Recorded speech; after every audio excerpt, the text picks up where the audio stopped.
Welcome, everyone, to San Antonio by Night Aftermath, Season 2, Episode 11.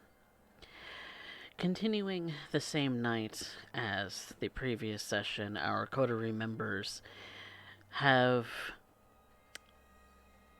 just made some interesting discoveries following some introductions to a Zamisi known as Veronica the night before, and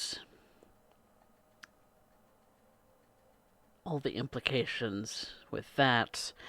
Maria was attempting to feed, only to spit up what the mortal who used to be Thin Blood, Stray, now Adam, gave her.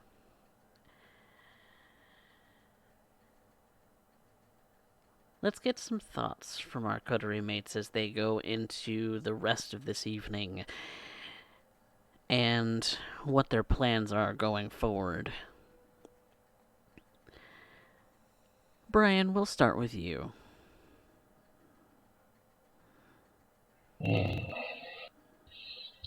So many new twists and turns. I hear so much about the Sequid Inquisition, but know so little. There's too much undiscovered. If they're anything as bad as Noel and Ray have said, they're worse than cockroaches. They gotta be exterminated. I'm sure they say the same about us.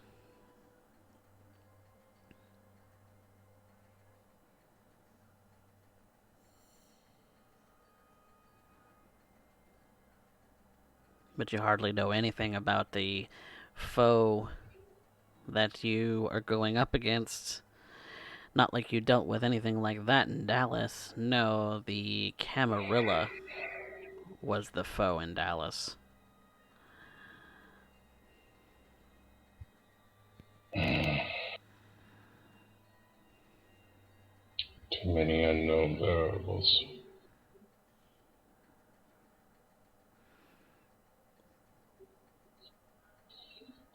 Perhaps that's where I start to look, narrowing down some of those variables. Certainly wouldn't be a bad thing. Know your enemy and know yourself and all of that.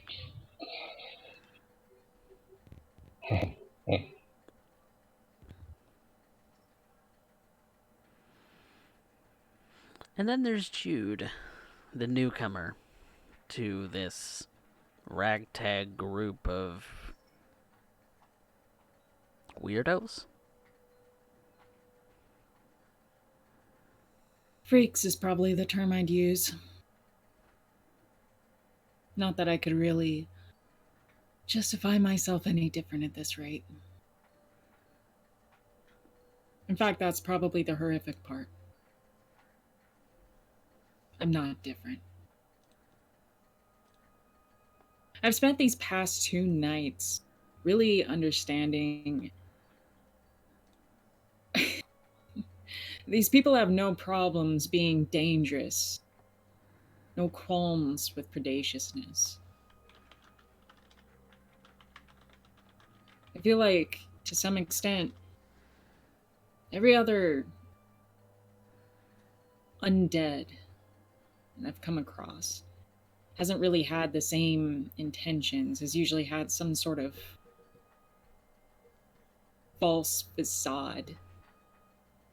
Look at me. I'm better. I appear human. Maybe that's for the better. Maybe that's part of this whole thing, is to look more human.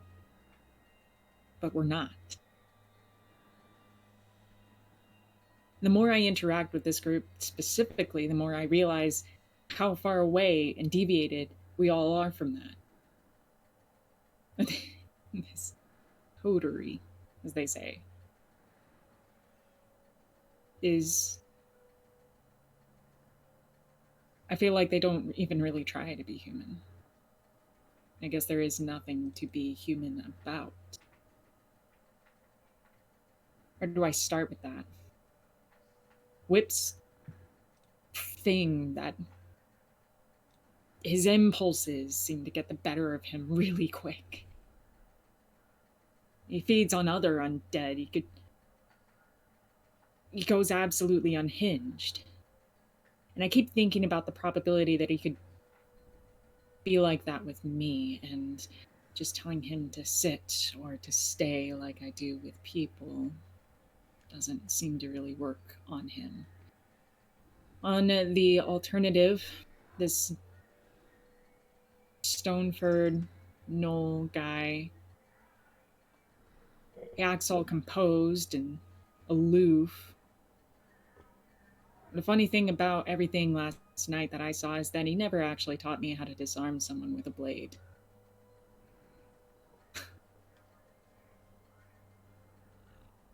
What he taught me was that he wanted to be the better predator. The bigger man. I don't know.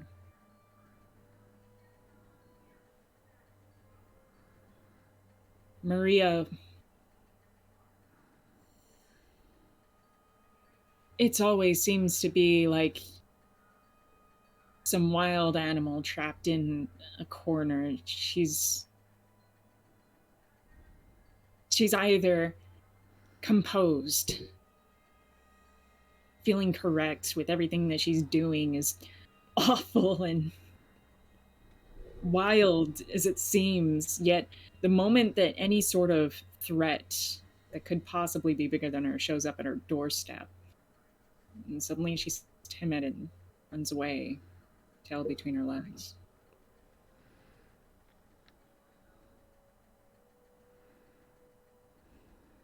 And then Rei, she seems like she's got everything on top of it, but then comes home, back to the house, and it's a body bag. Like it's no shit.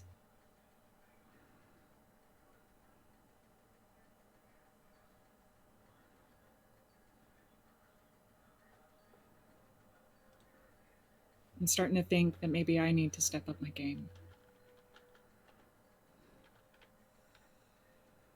I'm not going to survive if what it is and what it stands is that I just appear here and seem little as can be. I gotta give them something worthwhile.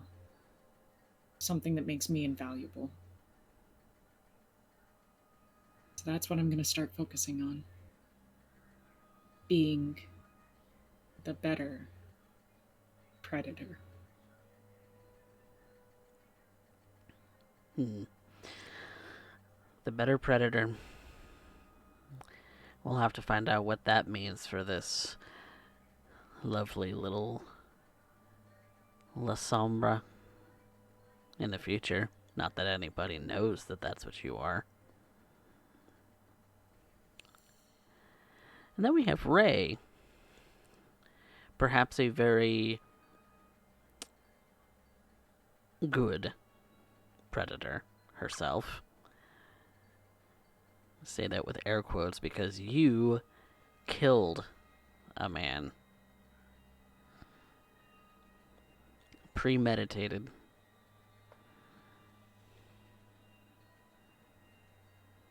Random, but premeditated. Yep, and I'm still standing. Almost killed a second one while I was at it too. But Maria stepped in and stopped that. But looking at tonight, well, at least Maria's fed. She's going to be the biggest problem when it comes to blood. And she was so shaken when I found her. I hope that she didn't leave a mess behind. So that's what I'm going to be doing first, is checking that out. Earlier on this evening, she said something about talking to Officer Duncan about gun nuts. I'm going to have to get around to doing that. Got a couple of other things that I need to get done tonight. Just want to get things done, get things moving. We're supposed to be keeping our heads low, but this coterie, that's damn near impossible, isn't it? All we can do is chase answers, like we're chasing our bloody tails.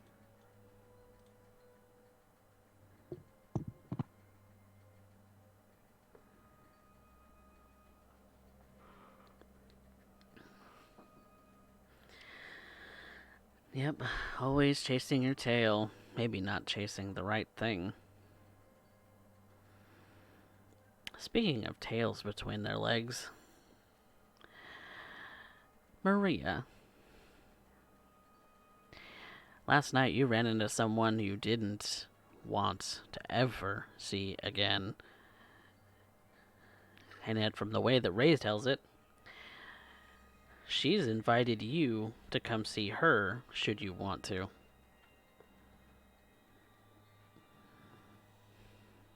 That seems about the sum of it. Fact of the matter is that I'm currently trying to end up keeping it together, and they don't know. They can't possibly know. Every one of them is. They look at her as maybe a threat, an oddity. They don't see her like I do. That's to say the truth of it all. I'm trying to end up keeping everything going. But what happens when I see her, when I think about her, is screaming with no air in your lungs. And every time you open your mouth, your own grave earth starts to fill your throat. Clawing at the dirt, trying to end up making some way for you to move. And then just hoping that you have the conscious of mind to dig up. I was reading once that some people get so discombobulated when they're buried alive, they actually dig down. You believe that? What was it, a flip of a coin?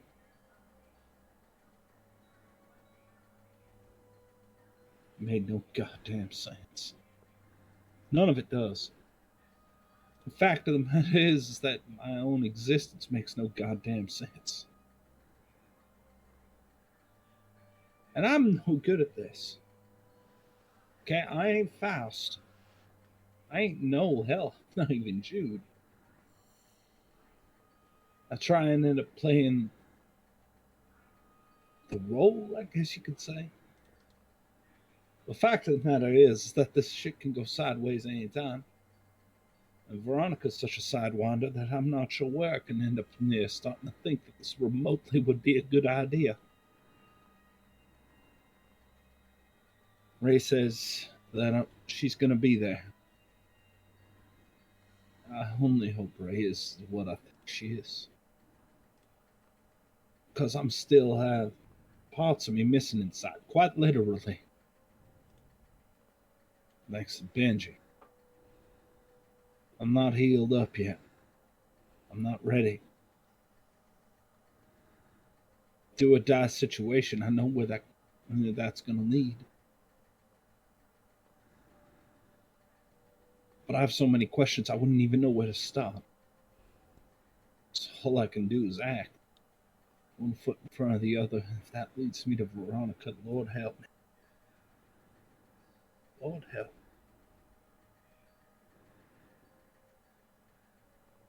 She also had a very different face when you saw her last.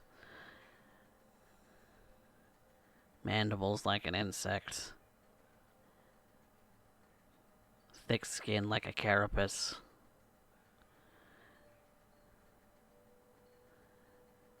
Who knows if that's even really the same individual?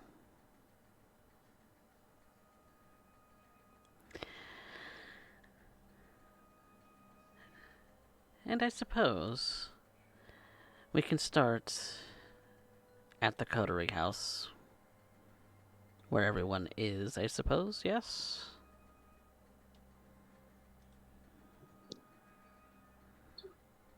I had already made my way out. I was leaving for the moment. I had to talk to Troy.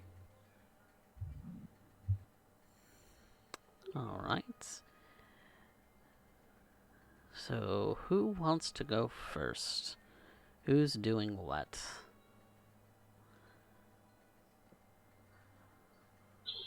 Brian is still in the basement cleaning up the mess he made earlier.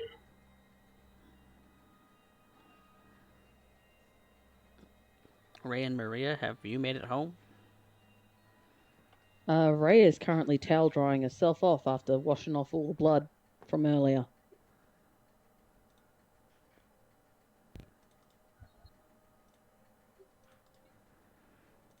Noel has made his way out of the house for the time being. He's explained that he has some other personal business as well as looking into the lovely little Bitcoin mining operation that you all have set up. Said he has some business to attend to in that regard, so he's made his way out for the moment. But that leaves the three of you in the house right now.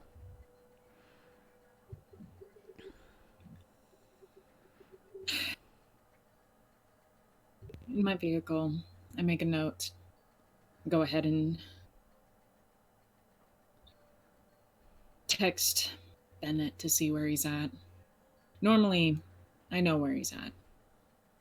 It's just a shady little bar that he likes to scrounge around downtown. First time I met him was pretty succinct. It's in the sanctuary domain or the medical center, around that area anyway. Last you saw him. Medical center.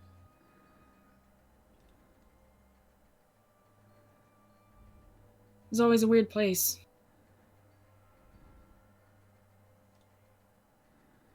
I used to work with this guy back and forth. When I was still living, at least. I kept in touch with him for the sake of convenience, but when it comes down to it, I don't trust him. This is one shot I have. I make my way to the medical center. See if I can get a hold of, grab him. Talk to him. I make a note of how much liquid funds I can actively use right now. Because without question, I know what he's going to want. He's going to want an even trade. So I might as well have it ready.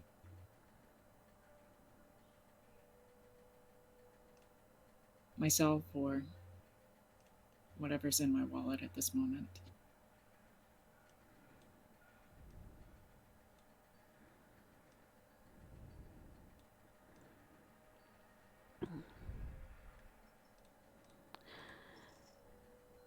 You head towards that little cafe near the medical center.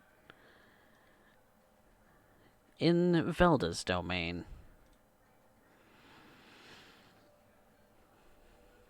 It's tricky.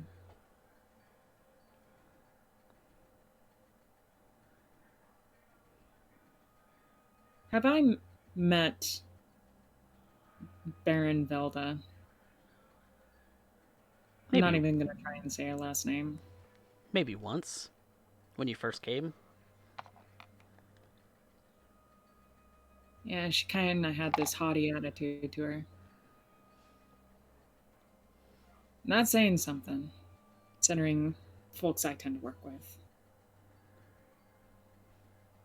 It's all about appearance. She tends to pride herself in her clothing, that's for sure. I can't understand it. Still, doesn't matter. We're gonna see what I can do here. I message Bennett, tell him to get his ass out in the parking lot. And as soon as you shoot the text off, you haven't gone inside, but he comes out of that little coffee shop, cup of coffee in his hand with a to-go lid on top. Jacket kind of wrapped around his body. It is kind of humidly cold today, being a December day night. It is. I didn't forget a scarf, at least. Go ahead and open up my car door, just lean out it. Bennett? Oh, what? You didn't bring me one? Coffee? Point to it. You said you wanted to talk business. I didn't think that you'd want a coffee. You never want a coffee. Yeah, you're right. What's up, kid?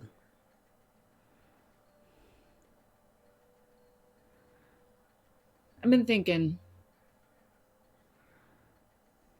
Right now, I'm in a position. And I want to take advantage of it. Okay. What if I expressed to you that I could actually help fund your operation? It has to come at sort of exchange with that. Fund it. Resource it. What have you. It kind of quirks a brow at you. I mean, I wouldn't say no to extra money, but you know, because it tends to be expensive. It does. Main thing I'm looking at is I want to get in on it. And I know what you said. I know I said what I did before.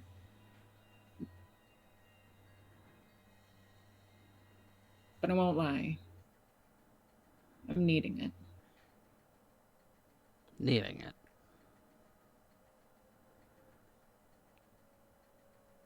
Access to resources, people, networking.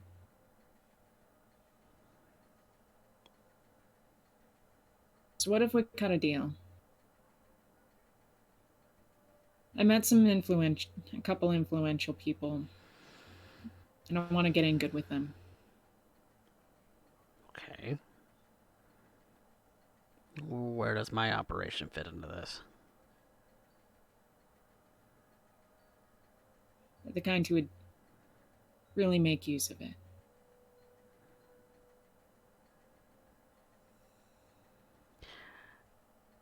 What can I do? You mind if I get in? Please.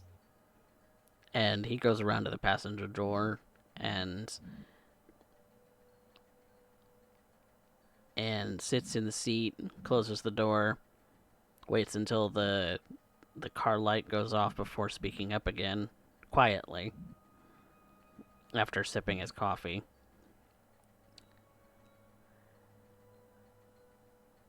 What do you want, exactly?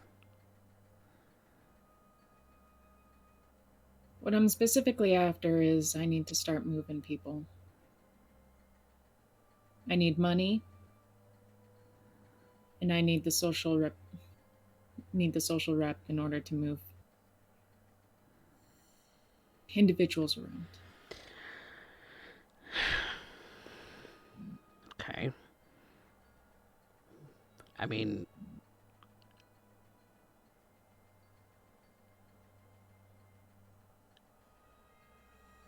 you What is it? do know that what you- I do, right? I do.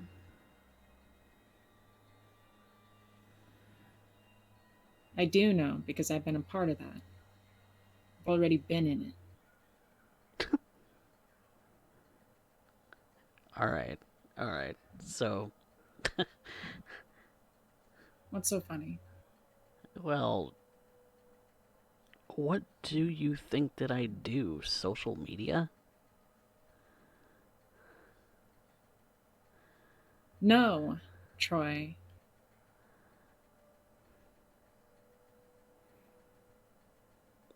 But it's not hard to guess. From your particular work, you make some decent coin and you make some decent connections. Not saying they're the best kinds, but they're the kind I need to be getting in touch with. Right. My suggestion to you is you tell me what you need and I can figure out how I can get that to you. And in exchange, I take some of the reward. That's what I'm offering. You get bigger business. You get the bigger buck.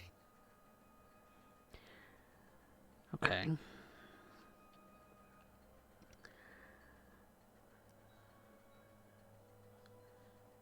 So you want what out of this? I start moving more products because you want to put money into it. I want you to start moving people underneath me. I mean, I'm a smuggler. That's what I do. You smuggle people.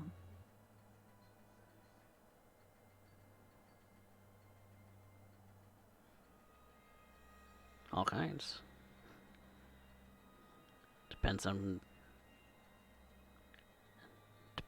the mode in which they're traveling. I get people across the border in one way or another.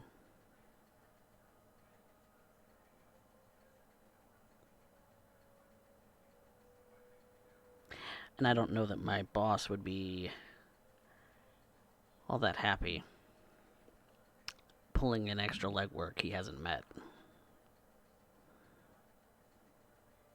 You have a boss.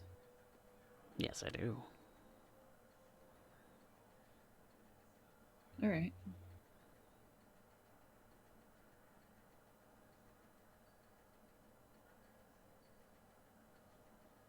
Any chance I could meet them? Does that require some additional practice? Not particularly. Only really ever comes out at night.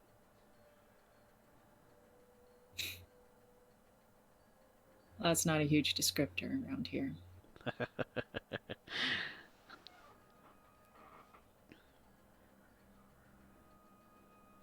All right.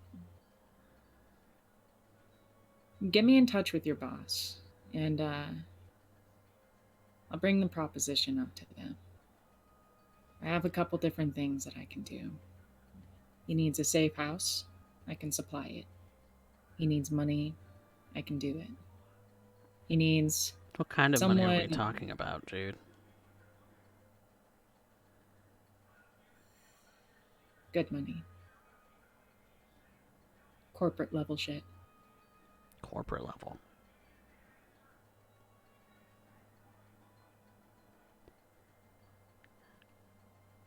I need laundered cash. I need cash that's not going to be traced back to anybody, including us. Crypto. Does that sound familiar? Yeah. I'm telling you, I know some people. Okay.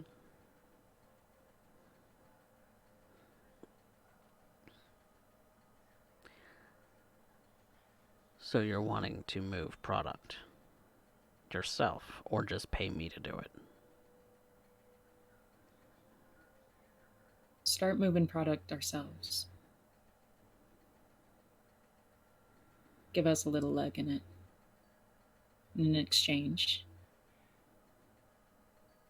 we have options. Crypto, safe houses. Can make a whole network. We just need to make ends meet. Okay.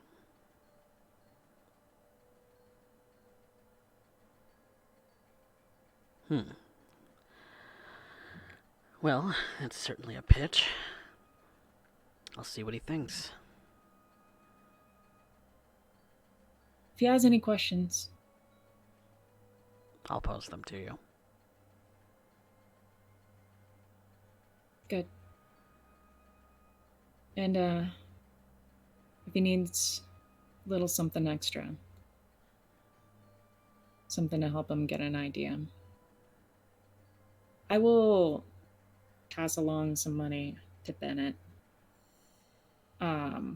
I'm okay with it taking up any liquid resources I have with my 1 dot resources for this. Yeah, for a good faith kind of amount. Mm-hmm. It's only like $600. That's 2 bodies. 2 bodies. It's a small investment for now.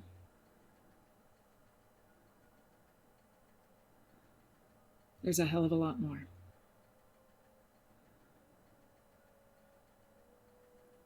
Interesting. Very interesting.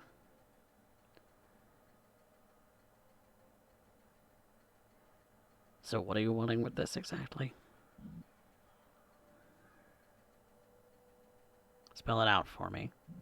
No beating around the bush.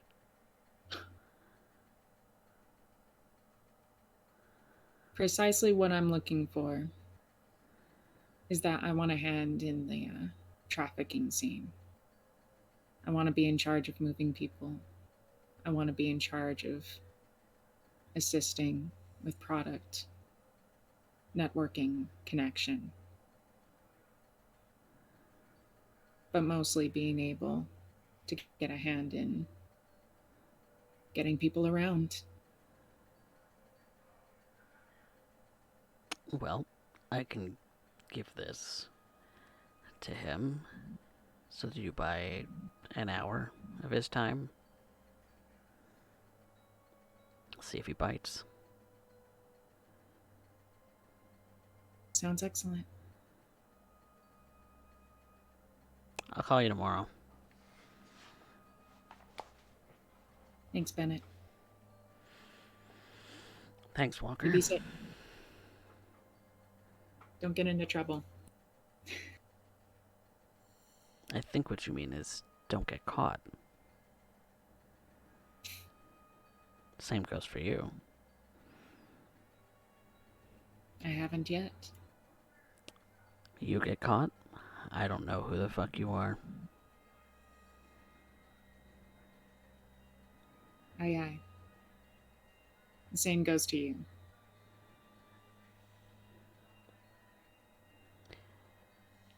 Yeah, I can definitely say that if you rat me out, there are going to be some very unpleasant people coming after you. You laugh. I'm not joking. You really don't know what unpleasant means at this point. And I think I've learned far too well the past few months. We'll see. Like I said, for sure. Thanks for trying. You have my number. Do you have mine?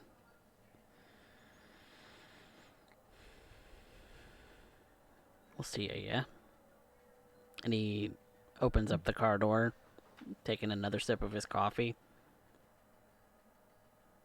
and leaves. Watch him go. You see him head towards the actual hospital instead of going back to the cafe. Hospital's only a couple blocks down. Only shows up at night, huh? Yeah. I can probably guess why.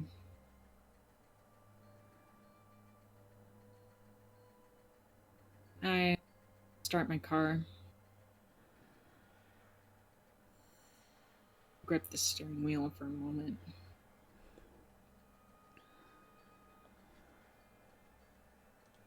I'm really gonna try and do this.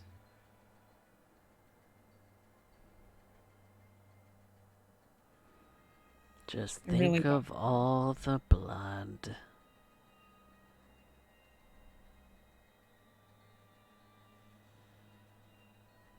That's the worst part.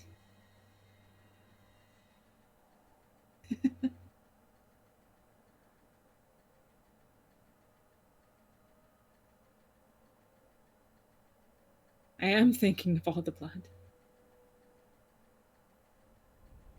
I really don't want to.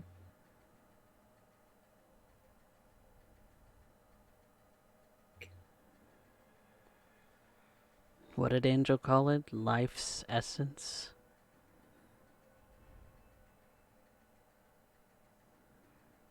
My spirit stealing from the very spirit of people.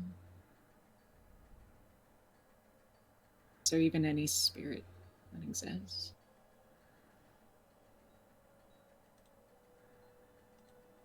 Just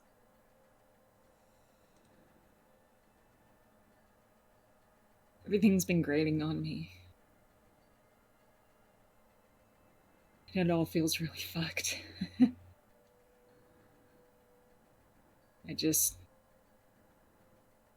to talk to someone who maybe has a little bit more sense. Or maybe just not enough to give a shit.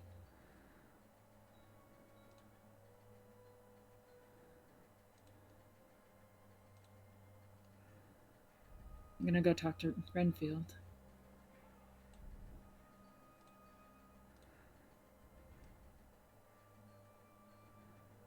I have a confession.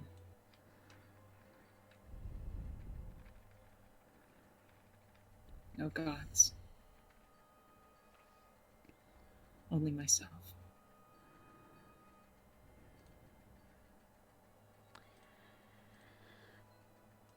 You make your way away from the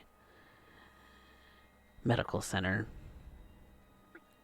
You head towards the church, St. Jerome's Catholic Church, where you know Father Renfield to be the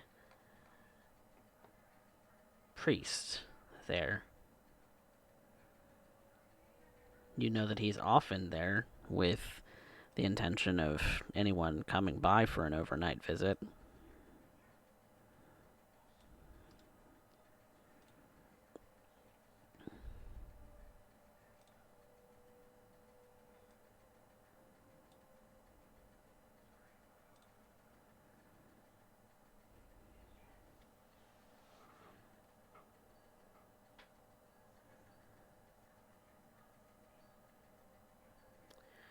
What do you do?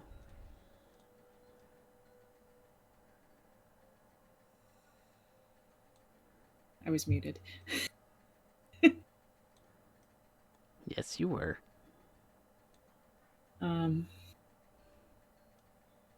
St. Jerome's.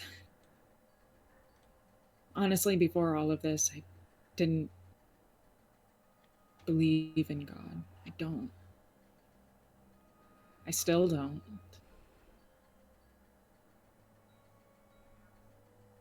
But I do believe in something else.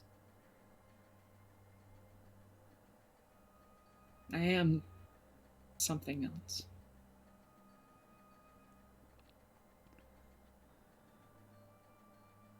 I go up to the door, hands in pockets. I feel out of place, of sorts. Awkward as shit.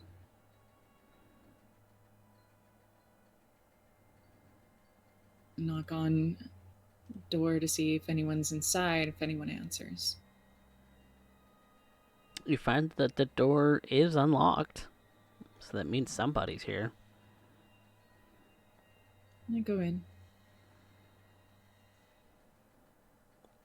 You see that Sister Marybeth, the one nun who tends to be here, at least in the chapel overnight, is sitting in a pew or kneeling on the kneeling bar and silently in prayer, working the beads of her rosary through her fingers.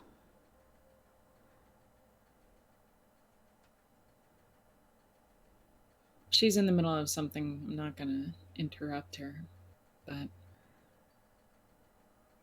I don't make any sort of attempts to sneak up behind her or anything. I just walk up closer to the altar and look at the cross. Figure of Christ.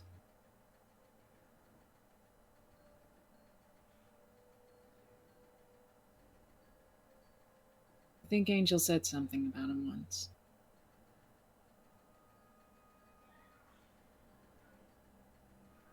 An angel talking about Christ.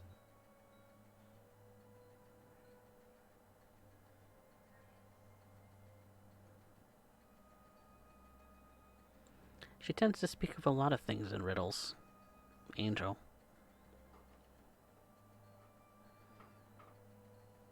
It just convolutes everything. But something about her. It's something about her is attractive. Not in the same way that you'd be attracted to some other person. She just has an air about her.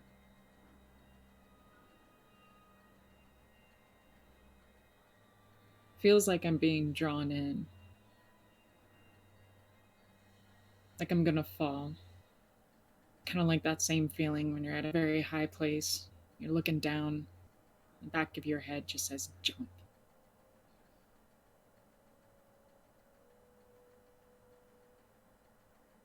Most people ignore those impulses, but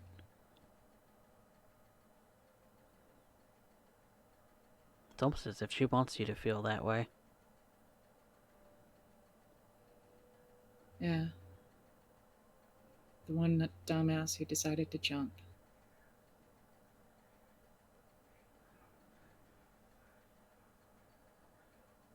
I appear at the sister again, see if maybe she's finished up with her prayer. She's working on anything else. She stays there for a few more moments. And before too long, you do hear the footsteps of a heavier set individual as Father Renfield walks out of an office, maybe from behind the podium, and sees you. Hello, Jude. Hello. Hello, Father Renfield. How are you tonight? Oh, you know. Having an odd one. A rough one, really. Been having a couple difficult nights, and I was wondering if maybe you had time for a confession. Absolutely. Thank you. I'll go into the booth, and whenever you're ready. I wait for him to enter it first before appearing at the cross one more time, making my way after. Inside, I sit down.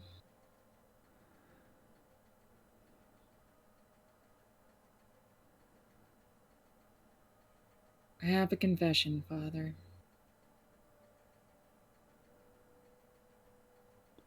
Lay your sins before the Lord, and he will forgive you.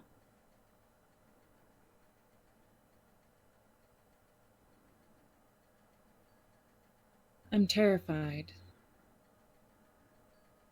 of what the future holds. I'm scared of what it means to survive, let alone live in the world that we have right now. And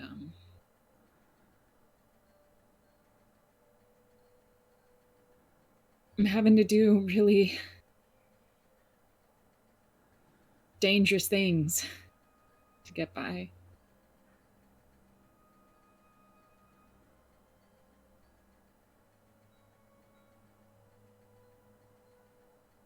Sometimes these things are largely capable of hurting others, and I don't want to be that person. But I don't know what else to do. What other routes there are to take. What route are you taking?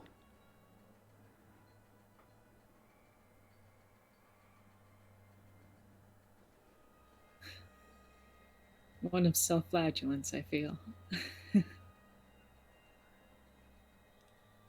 It's all gonna come crashing down eventually, the harder I push myself.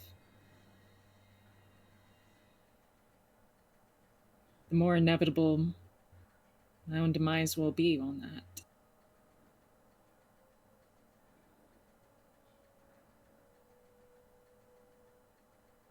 But again, what am I supposed to do just to survive?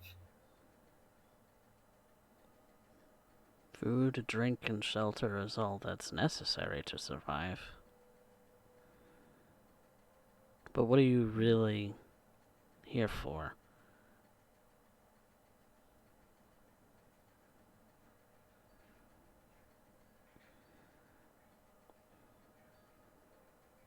I want to know what it is that I can do to help others instead of hurt them. I want to know if there's options, some way to earn repentance.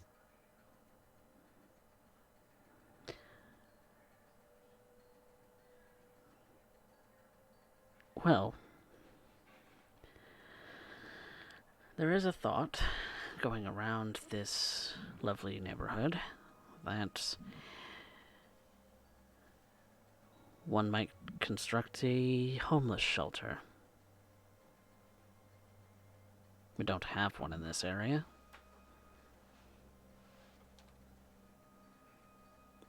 At least, that's what the neighbors have been saying. A homeless shelter. I've even volunteered some of my time.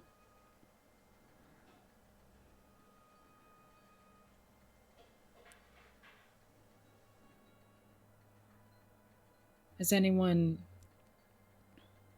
put in the work, find such establishments, create a space for that? Or has it all just been word? I think there's a couple of the church members who've been organizing a little bit as far as getting the funding together, but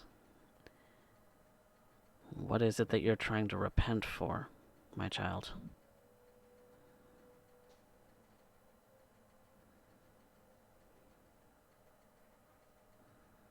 You say hurting others.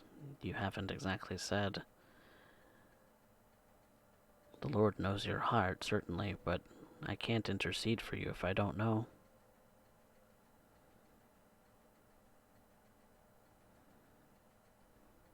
Not easy to talk about.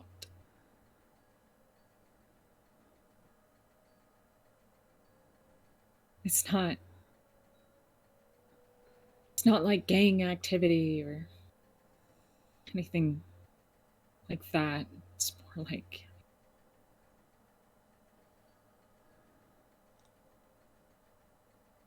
more like what I need to do to take care of myself. Often revolves around relying on others far too much. The point that it's detrimental. You know that you're doing this, but you can't stop.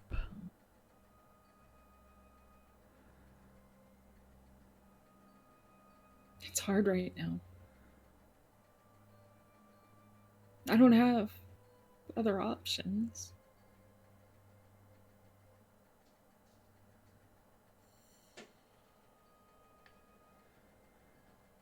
And all I'm really doing is just. It feels like I'm a leech, you know?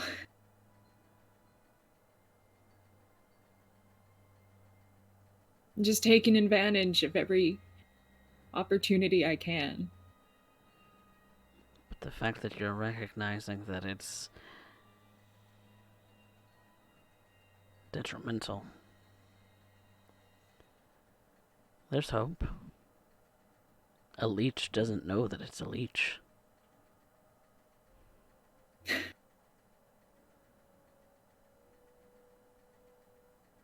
A leech takes and takes with no regard for others, but you have that regard.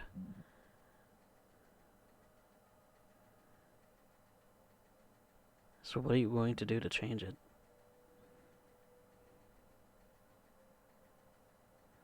I want to learn how to give back.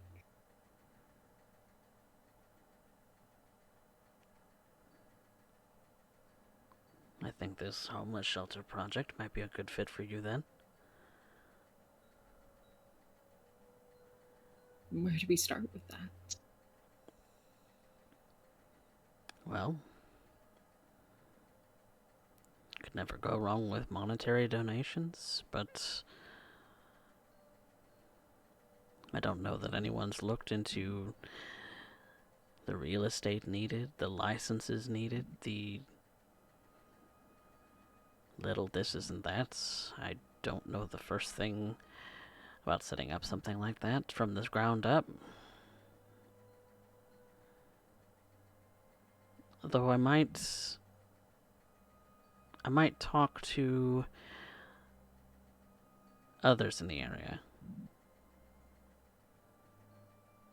Go to other shelters, their administrators, and see what it is they did.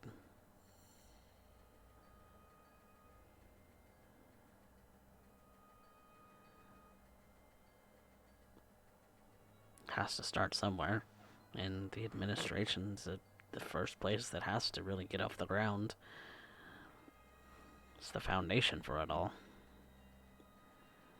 That's true. It's true.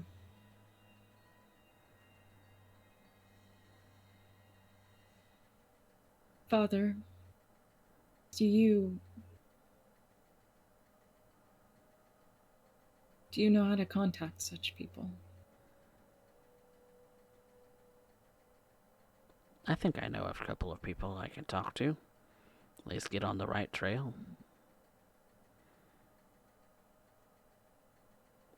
Because if you're serious about this, Jude,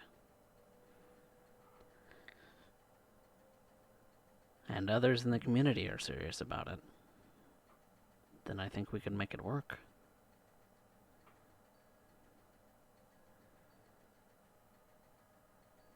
I want to make it work.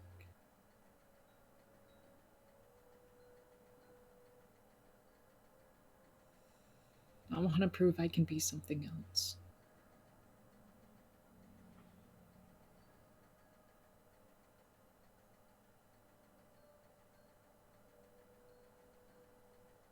The Lord loves you regardless.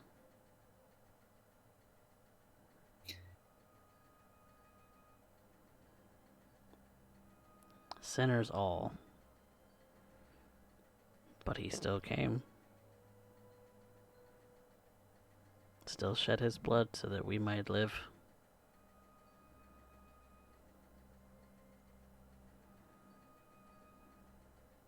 Did Christ have hard times too?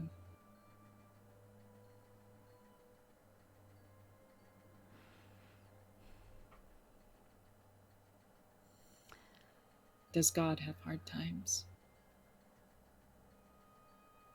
Have you heard the story of what happened when during Passover events, Jesus went to the temple and stayed there for quite a while. His mother Mary and his father Joseph were,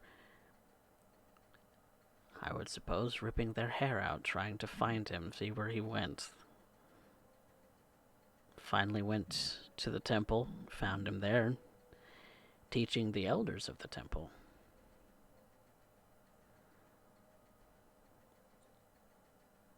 They questioned him, asked him, "What are you doing here?" He said, "I'm doing the Lord's work."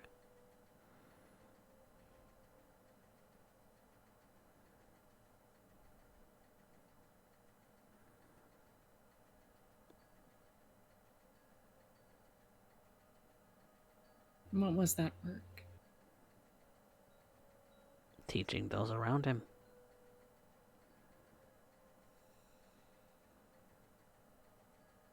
For the benefit of others. To the point that he would make his parents crazy with fear.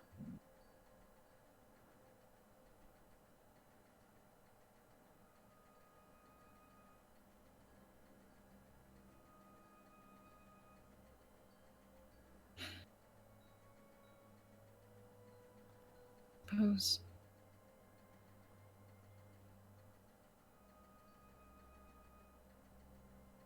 I'll look into this more, Father Renfield. I suggest you give it a read. It might actually be helpful. Maybe. If you have questions about what Jesus would do, then it only makes sense that you go right to the source.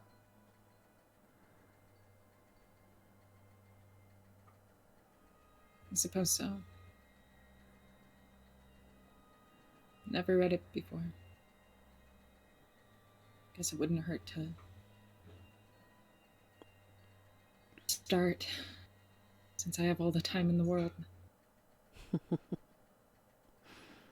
I suppose so.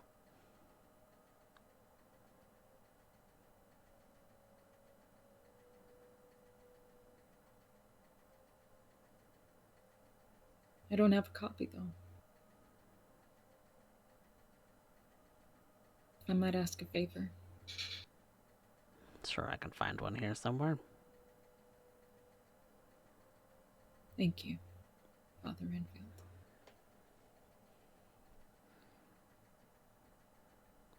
Was there anything else?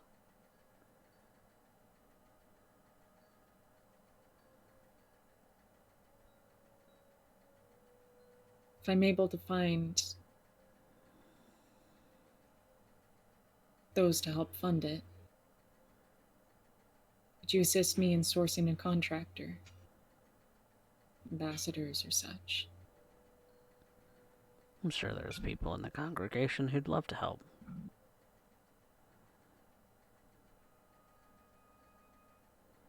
And that's what I like to do. I think to inspire the community, maybe we could help hold something, a fundraiser or such. Maybe we could do, I don't know, a soup kitchen or something. 'Tis the season. It is.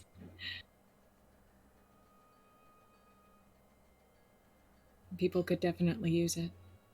Between that and, well, new socks.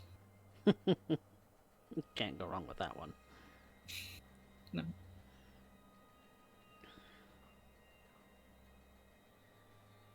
I'll do what I can.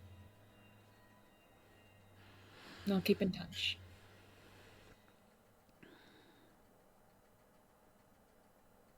Then go with God, my child.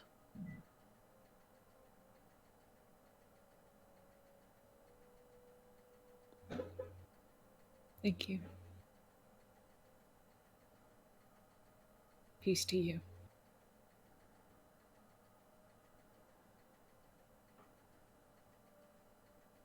With that, I'll see myself now equipped with a Bible, of all things, up to the church, back into my car.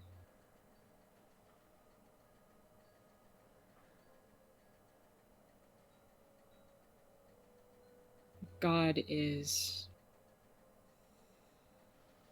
well a ways away from me.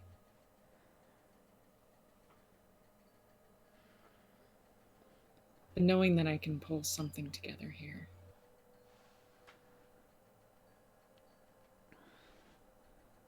Knowing that I have at least someone at my side is,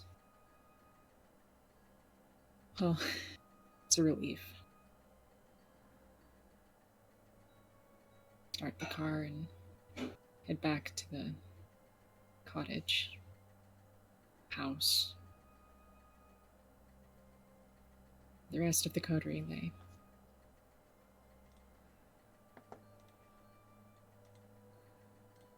For now, we will leave Jude in the car ride back to the coterie house.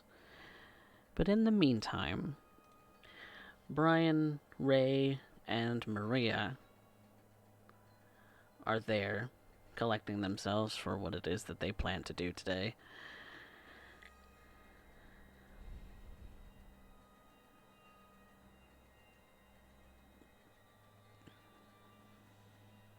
Well, I'm currently trying to end up finding something to end up cloaking Nicole's form. I don't know. Yes, because There ain't currently been no. Oh, go ahead. Oh, I was just gonna say, currently she looks like a monster. Some sort of Very much so. praying mantis human hybrid looking monstrosity. Yeah. Gonna probably end up taking some time to end up putting the cover over my flatbed. So that at least gives me, well, something to end up being able to end up keeping. Cole ain't much of a bodyguard, but at the very least, I know she's loyal. More specifically, when push comes to shove, she'll do what needs to be done.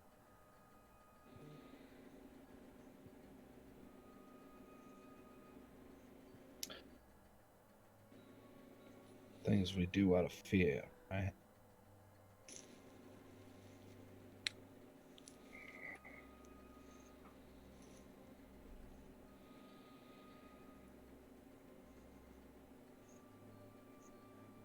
Rei and Bryan, you see Nicole's new form draped with a sheet over her, kind of tied in the front like she's going to be going out. As Ray comes in, she takes pause.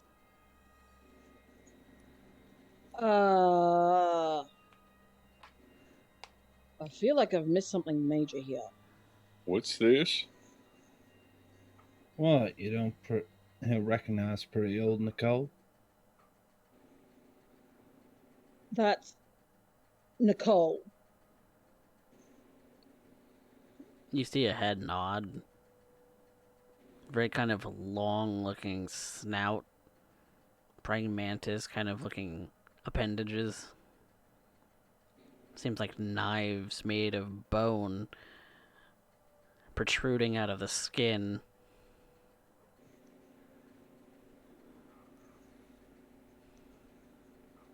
Were those her hands? It's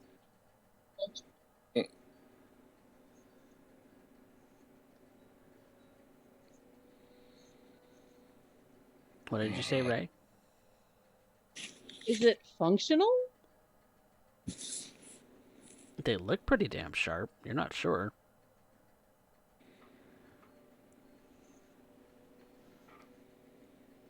I mean,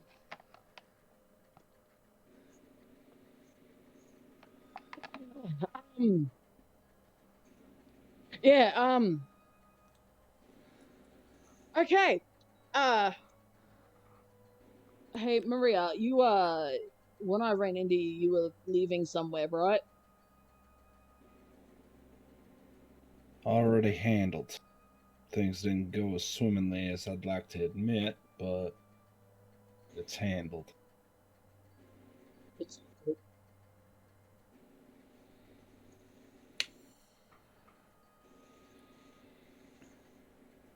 it's not gonna give anything away. What do you mean handled? Handled. What else do I need to say? Take your word for it. Um, If I'm anything gonna, comes up, I'll let you know. right. I'm sorry, I'm so distracted. What the fuck did you do to Nicole? World's cruel. If it's intent on killing me, I'm intent on making sure that everyone around me is ready in one way or another. The goal Right. here is to end up making sure that I can end up here having at least some degree of backup other than, well, short notice. Right. Besides, need to get my practice in. Yeah. Nicole ended up volunteering. That kind of stands out, though, doesn't it? Well, if at any point she's needed, standing out will be the least of the concerns. Fair. Um, I'm gonna get in contact with Duncan.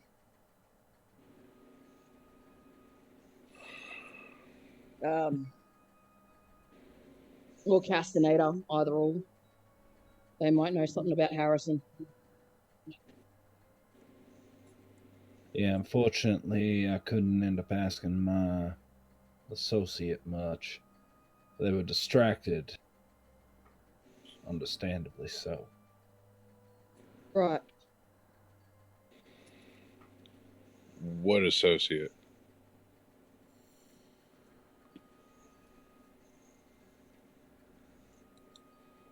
An associate that was being asked by Ray, about by Ray, hoping to end up getting a closer understanding to our current quarry. Unfortunately, that was a dead end for the time being, though I'm still holding out. The Second Inquisition? People, is that what we're talking about now? That's what Ray's going for. Ray's hunting. I'm going with. Brian is obviously still distracted by Nicole. Is Second Inquisition what we're calling this little group that we were dealing with? It's a term that some kindred use. A part of, it would seem. Right. Okay.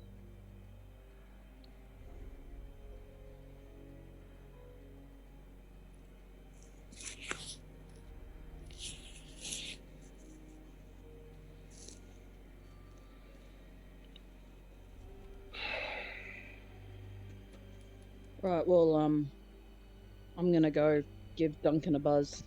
All right, I'll get the truck ready. What do you need, Maria?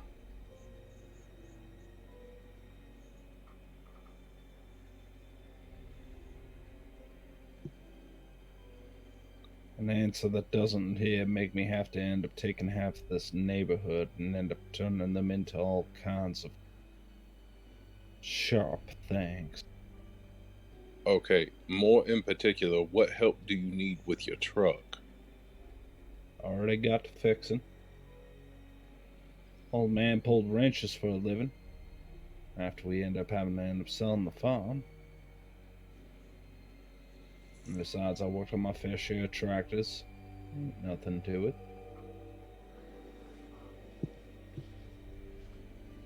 Biggest thing right now I'm gonna end up needing is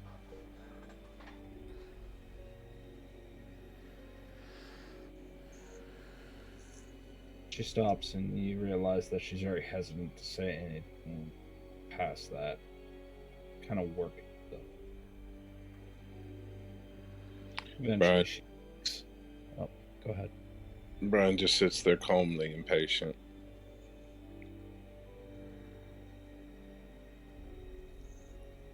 Ray said that she wants to end up going to see Veronica for some reason. Said I'd probably best end up going to get her to get answers. I hate the fact that I gotta agree. If I was still capable of it, I'd call it a panic attack moment. Thankfully, heart don't beat like that no more. So why not enhance why Nicole is the way she is right now?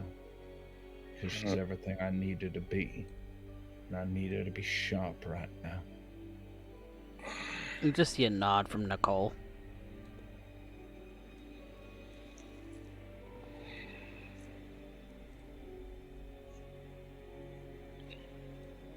Well, we may not be exactly human anymore.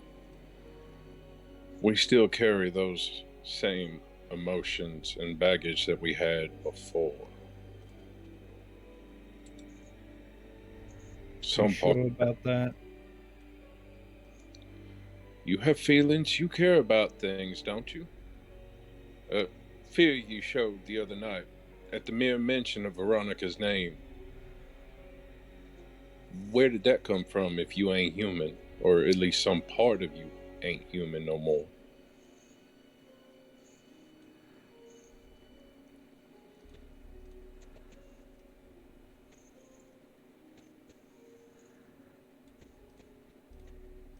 Some bit of that has to remain. Yeah. However tiny. Yeah, it does. And I gotta end up reminding myself that every single night I'm trying to end up keeping to it, and it's becoming a lot harder right now. Circumstances are escalating, and if we don't end up preparing ourselves in one way or another, it will run us over and we will end up being set on fire, much like Faust, or we're going to end up being dragged out into the sun, and I'm grateful that I don't have her named example right. I'd like to keep it that way. I'm with you there. So what are you getting at? We may not be exactly human no more, but the same fears, desires, urges control us. You gonna get yourself a nice little collar too, Padre? I'm not giving a sermon. I don't know. Sounds to me like a sermon. And you end up saying you're the one without faith, yet you're the one proselytizing right now. I have no faith. If that was the case, you wouldn't give a right shit about what it was to be human. Being in a similar boat, Noel, understanding of myself is understanding of others, is it not?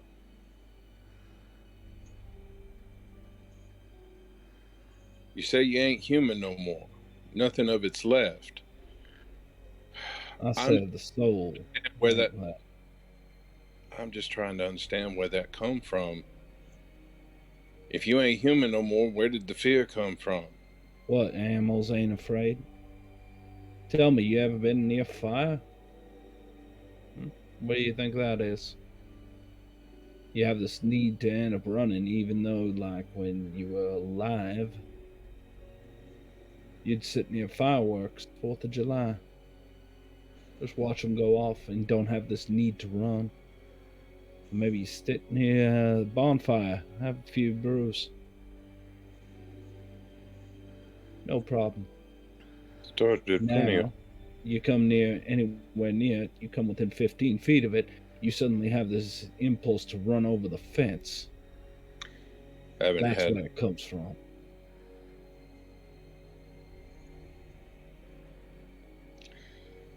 haven't had the pleasure of that experience, but Well, maybe I should introduce you I'll think sometime. said I'll take your word. There is a barbecue pit outside, Maria.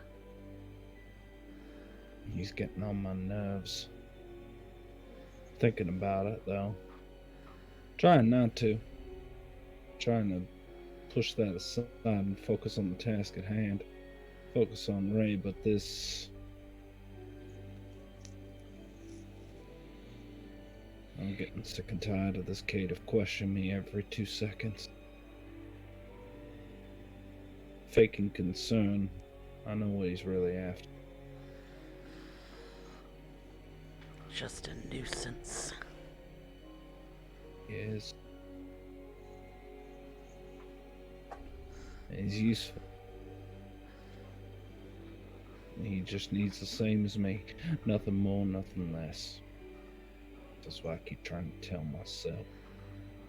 When did I get so short-tempered? When did that happen?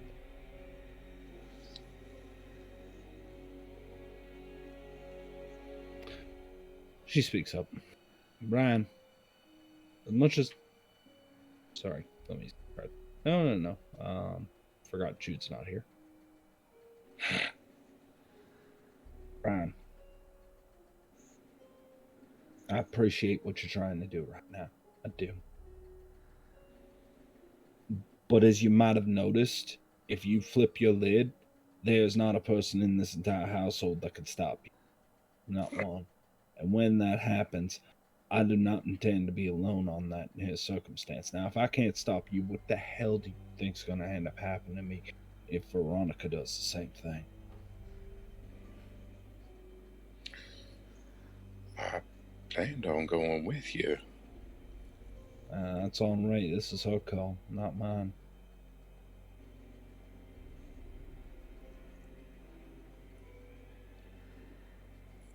I have Ray's word. And I'm not about to throw you in front of the truck like as if you just scrap meat in order to buy me time. She thinks about it for a moment, realizing that, yeah, she's about to do the same thing with the coal. But then again, she's not kin. I told you the other night I'd be with you if that was what you truly wanted. I also told you you have questions. You have an opportunity I'll never have. So what are we exactly debating about right now? Or are you more concerned about coal? Is that what this is really about? I'm concerned about you. Yes, there is some concern about Nicole, but more importantly, I'm concerned about you.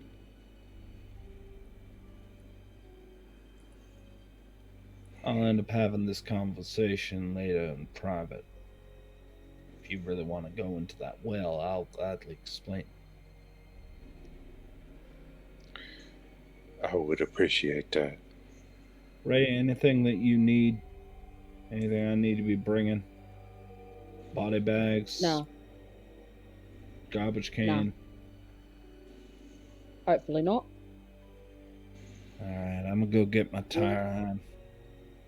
You leave disposal to me if that needs to be the case. It's what I'm good at. Alright. I'm gonna go get the truck ready and put the cover over it so we can at least transport Nicole.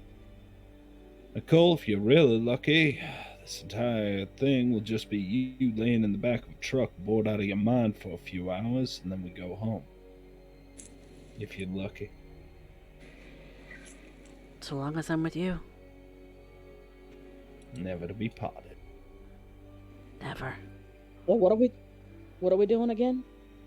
The one that said you're making contacts, and you're the one who ended up saying that we need to go to see Veronica. You had some questions, and you said I would have a better. Oh, I should end up being there in case I have some of my own. Look, right now, Ray, I am trying to put on a brave face right now. I'm really trying, and it's very fucking difficult. Right, well, take a deep breath and listen to what I have to say. Because what I said was that if you need to go and see her, we can. You don't have to go and see her. It's just an option that's on the table.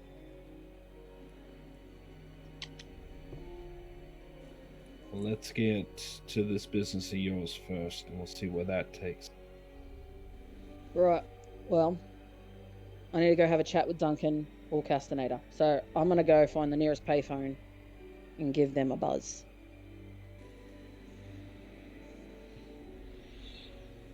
Where will this meeting be? Don't know yet. Gonna put them somewhere where they're comfortable.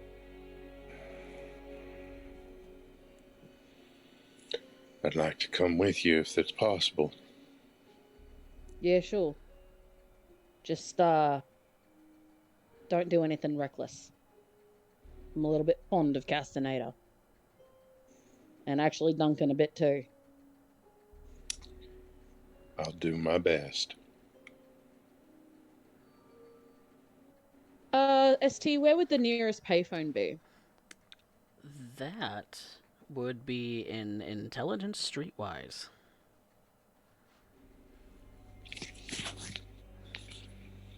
Because you know for a fact that with the with cell phones being as prevalent as they are, they're hard to come by at this point. Can I give her some help with Streetwise? Yeah, if you guys want to kind of out of character mull it over together. Yeah.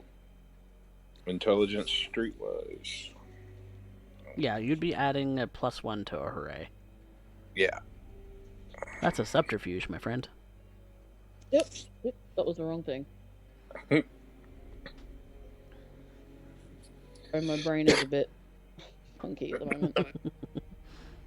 There we go. Okay, and that's with Brian's +1? Yeah. Okay. You know that the little gas station at the corner, luckily, has one that still operates. Alright, well, that's where I'm headed then. It's the gas station that's not too far from Nicole's old place of work. And when you call Castaneda, she is free. She's still recovering from the stint that she spent in the hospital, but seems to be at home and taking it easy for a couple of weeks. She's on leave for the moment. Well, I'm glad to hear you're feeling a bit better. I was wondering if I might be able to get a better hand finding someone. Figure you might be in the know. I might be able to answer some questions for you, but I'm not at my desk. That's alright. Do you want to meet up somewhere? I'm at home, if you want to come by. Yeah. What was the address for that one again? And she gives you her address, which is somewhere in the Gardendale neighborhood. Alrighty, I'll be by soon. I'm bringing a mate with me, too, if that's alright. That's fine. I'm not really prepared for entertaining. He's right. He's as chill as I am. Okay. Alrighty, I'll see you in a bit. And she hangs up.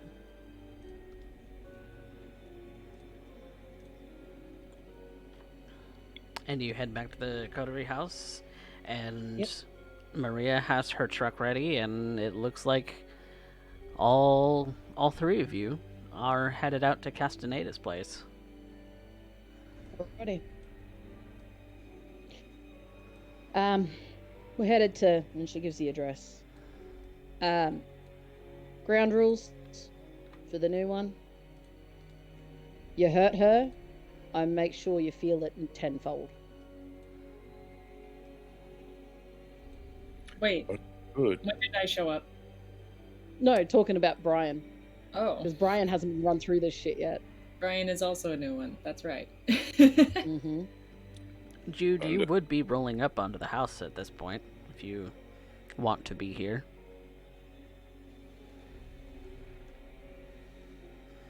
See everyone clambering into the vehicle and roll down my window. Road trip? Bit late for the party. To catch up with some stuff. I'll tell you about it later, but what are you all up to?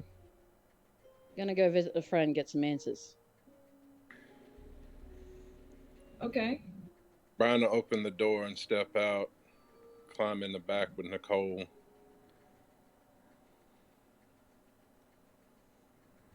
Is Nicole just out in the open, or? She is in the bed of the truck with the truck cover on top. With the bed cover on top, yeah. Jude just watches Brian. And he's Okay. kind of a big dude. He's kind of scooting in there. Confused, but Looks kind of funny, curled up into a ball, hugging his knees. What the bloody hell are you doing, Brian?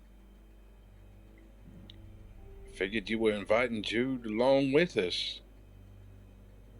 Just to be clear, is the back seat of this thing like a 3-seater? No. This is Is it a standard cab truck. so it's not a dual cab.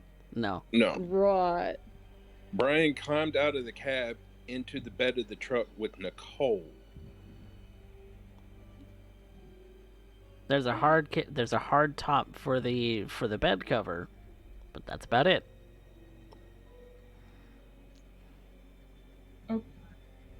okay. To make room if Jude was going to come along.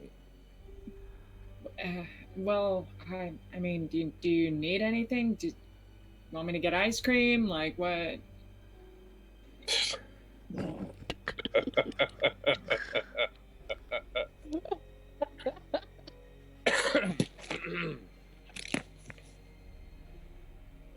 What's I mean, that for?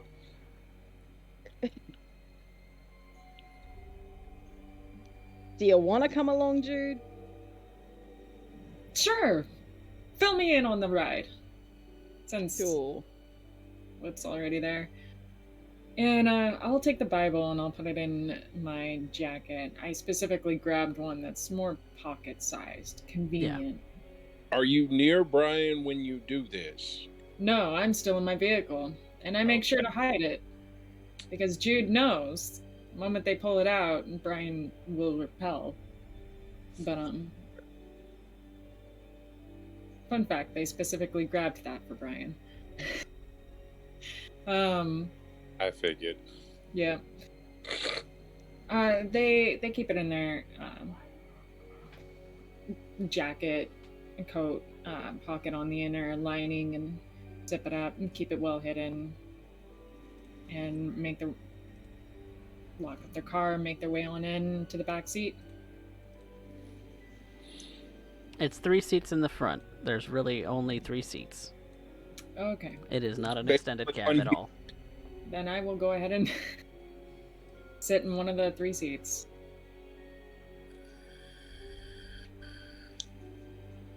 Probably the middle. And I believe that is where we are going to take a quick break. We will be back with episode 11 of San Antonio by Night Aftermath Season 2 in a few moments, everyone. Don't go anywhere.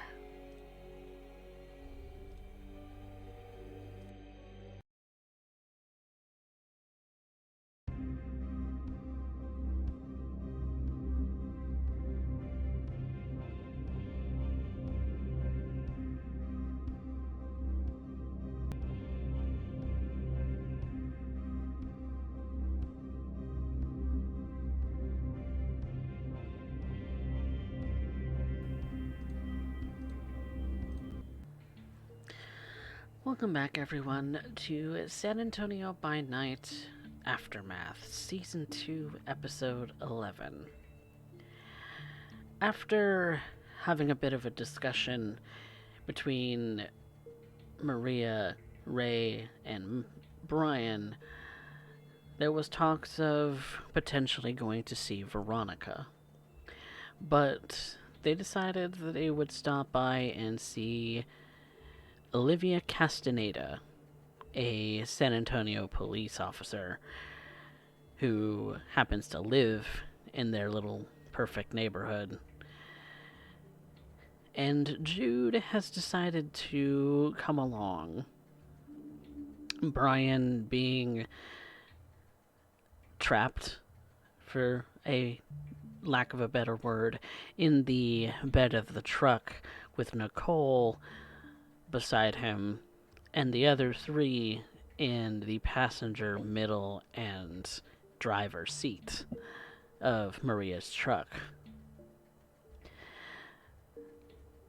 You drive, and the four of you are in front of Castaneda's house. You leave Nicole in the bed of the truck where she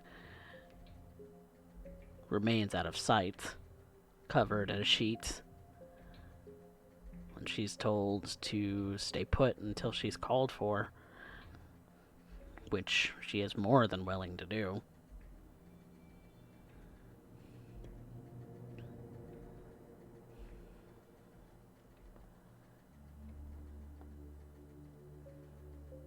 And so the four Right. of you.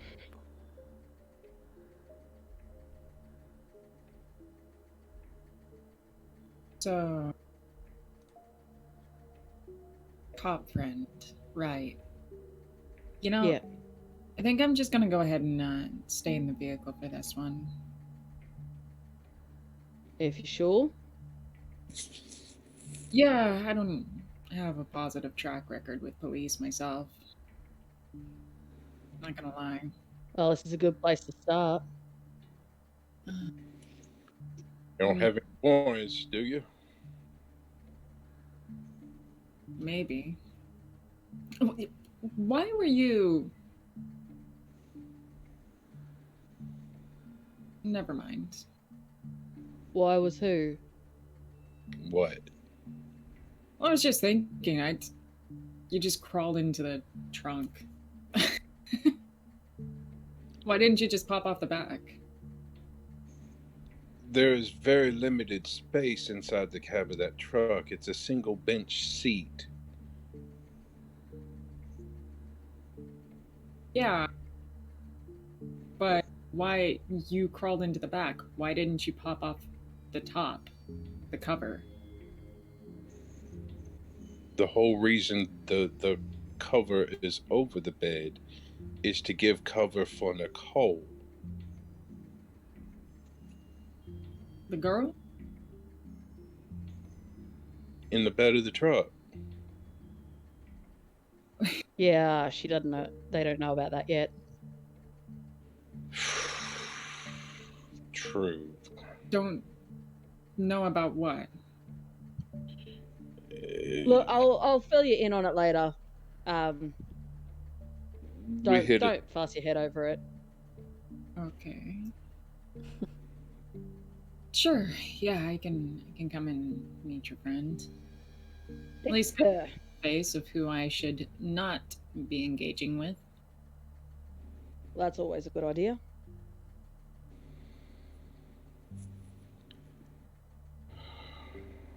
You're good, Maria?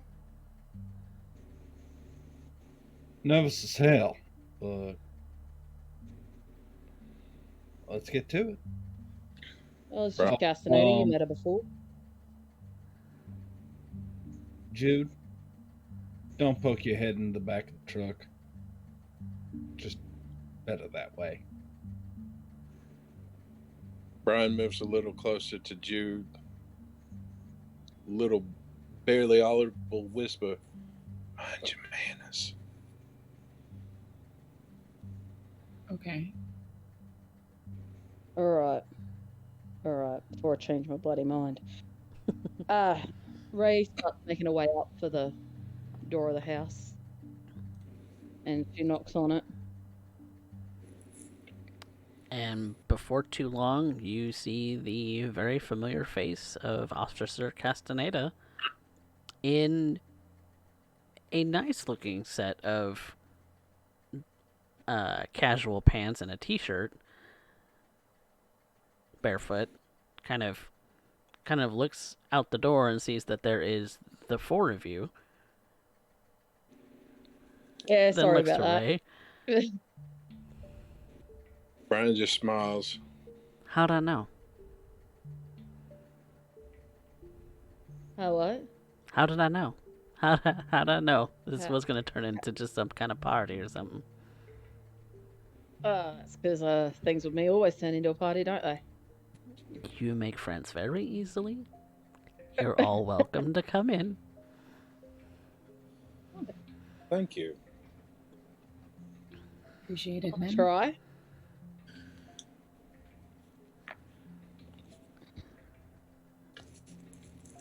She just kind of shakes her head at you, Ray, a little bit. Olivia, this is Maria. You've met her before Yes, we have met before. when we had that little party. Right, This is Jude, and this is Whip. Whip. Whip. Yes. I question it too. You know, is that the name your mama gave you? It's the name I chose for myself. Fair enough. All right, Whip. It's gonna take me a bit to get used to that one. I don't mean to be rude. No offense taken. Hi, my name's Jude. How are you, Jude? Great. Was out doing an ice cream run and well, I guess Ray had other plans going on. Sorry. Appreciate your hospitality. Does anybody want some tea or a soda or something? Yeah. I'll take some tea if you're offering. Yeah, I I'll got. pass. I'm driving. It's not alcoholic. It's a joke. Oh, right. The delivery. The delivery needs to be a little bit better, I think. Yeah, I'll get tea for everyone, and then we can talk. I'm not sure why it is you wanted to meet, Ray. I mean, just hanging out's appreciate it. perfectly fine, but I did mention over the phone that I'm looking to find someone. yeah, you did. That's... what do you want to know? And she goes toward the kitchen to open up the fridge and pull out some iced tea. Ray actually follows along and kind of leans on the doorframe. I'm looking for a guy named Harrison. I had a Harrison? run-in with him a while ago. Yeah, Harrison. He's Is that the only name you have? well, what he. Yeah, unfortunately. He's kind of gone off the radar. I know he's a gun nut, but he just kind of poofed after I met up with him. You know where I might start and being able to find somebody like that? I mean, going to any one of the any number of, gun ranges, if he's kind of an enthusiast, might be a good place to start. But just having... Yeah. Is it just a last name or a first name? Oh, I really don't know. As far as I know, I think it's a last name. Okay. You kind of seemed a bit military-esque, if you ask me.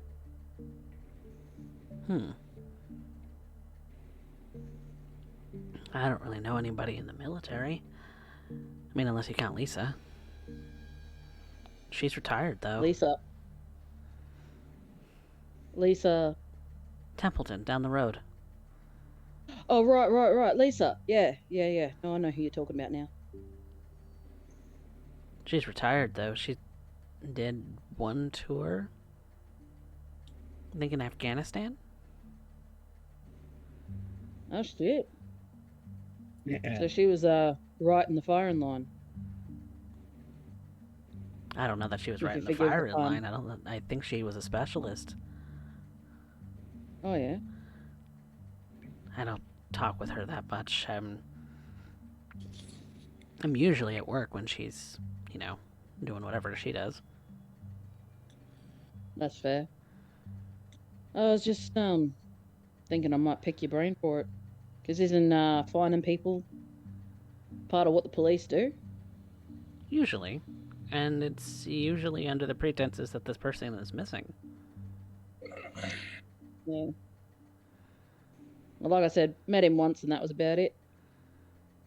Was hoping to get back in contact with him. Then your best bet probably would be to head up local ranges, see if there's anybody there. Yeah. I might have to. Well, thanks for that. How are you doing anyway, Castaneda? You can just call me Olivia when I'm off the clock, silly. Sorry, I got into a habit. I've been doing okay. Just, bed rest for a couple weeks, and then I'm back to work. Yeah? Nothing's kicked back in? Yes. Haven't had any nasty side effects or anything like that? No, they suspect it was some kind of aneurysm that dissolved, I guess. I hope so. It just went... Who else would keep my ass out of trouble? Sorry, what? I said, who else would keep my ass out of trouble? If I got into too much trouble, kick it from here to next Sunday. I gotta do the job of your mama, because your mama's not here. Yeah, well, I left her behind in Australia. Yeah, I know. Who's gotta pick up the slack? That's me. Yeah, you and Angie both. Bloody hell. I'd say that lady's almost as scary as you are. Yeah, well.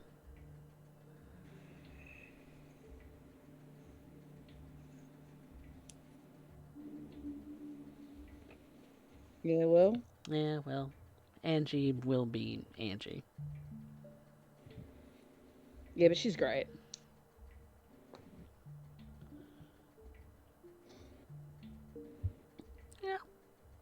Yeah. You need a hand? No, I'm fine. Really. You sure? I'm fine. Okay. I honestly am just going so- stir crazy around here. Really? Well, they put me on bed Not allowed rest. to go out and get some fresh air?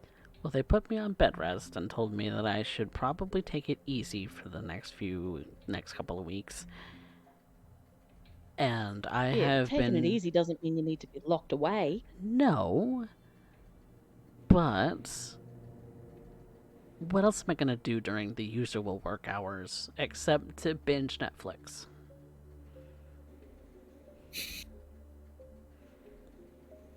Binge Netflix. Sorry, what was that, Jude?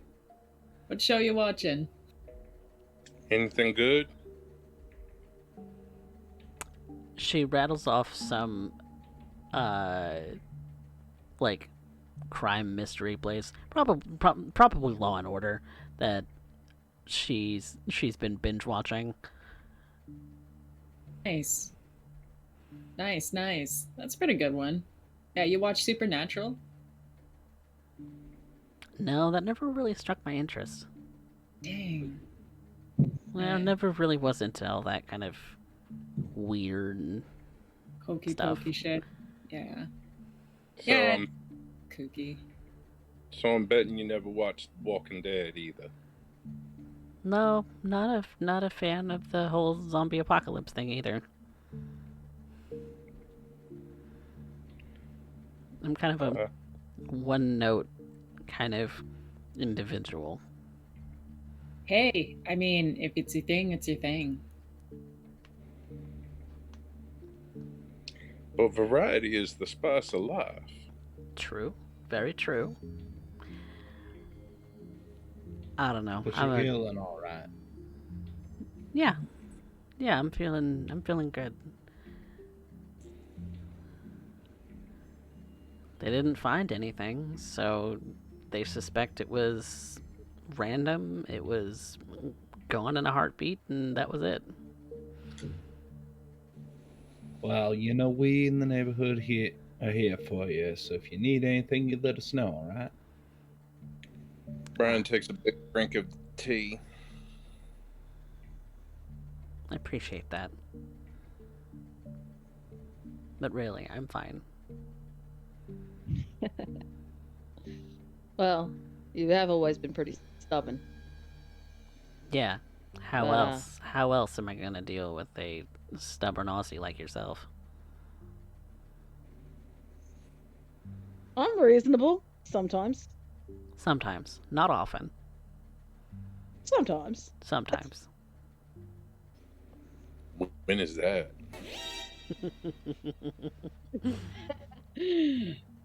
More times than you've had a chance to get to know yet, Brian. Sorry, Whip. Brian, That was a out of character slip. Sorry.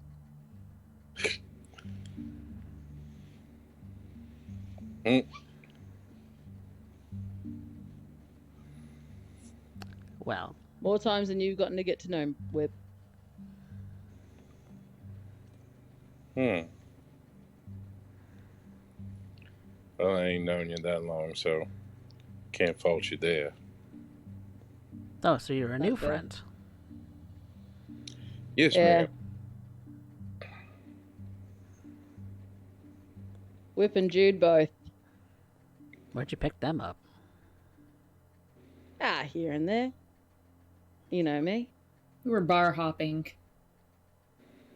Right here, being the tough shit she is, decided to pull off some guys off of me, trying to start some shit.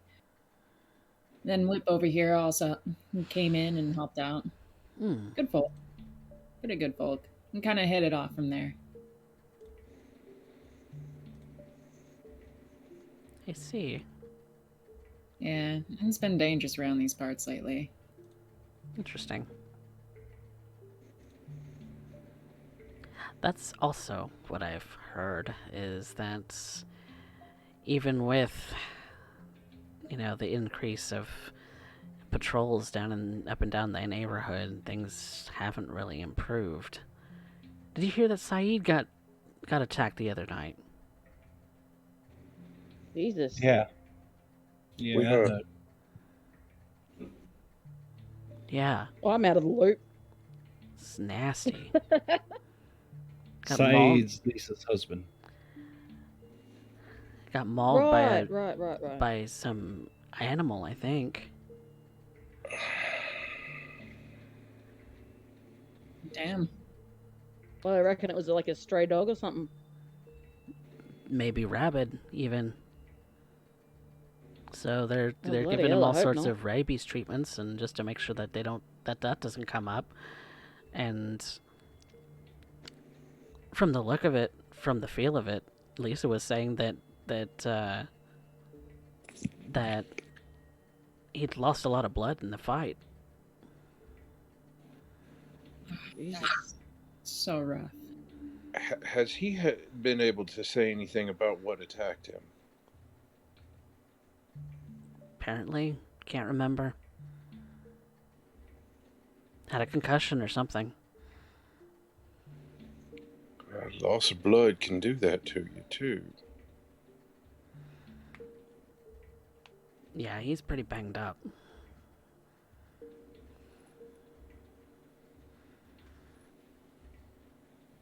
It's a real Yeah. shame, though, because he's the primary breadwinner out of Lisa's house. You know, he's a doctor and everything, so he make pretty good money. She doesn't really have to work more than part-time, usually. And she teaches gun safety over at the range. That's only a part-time gig, and now he's out of work. He can't. Saeed can't work. Not in the state he's in. Not for at least 6 months.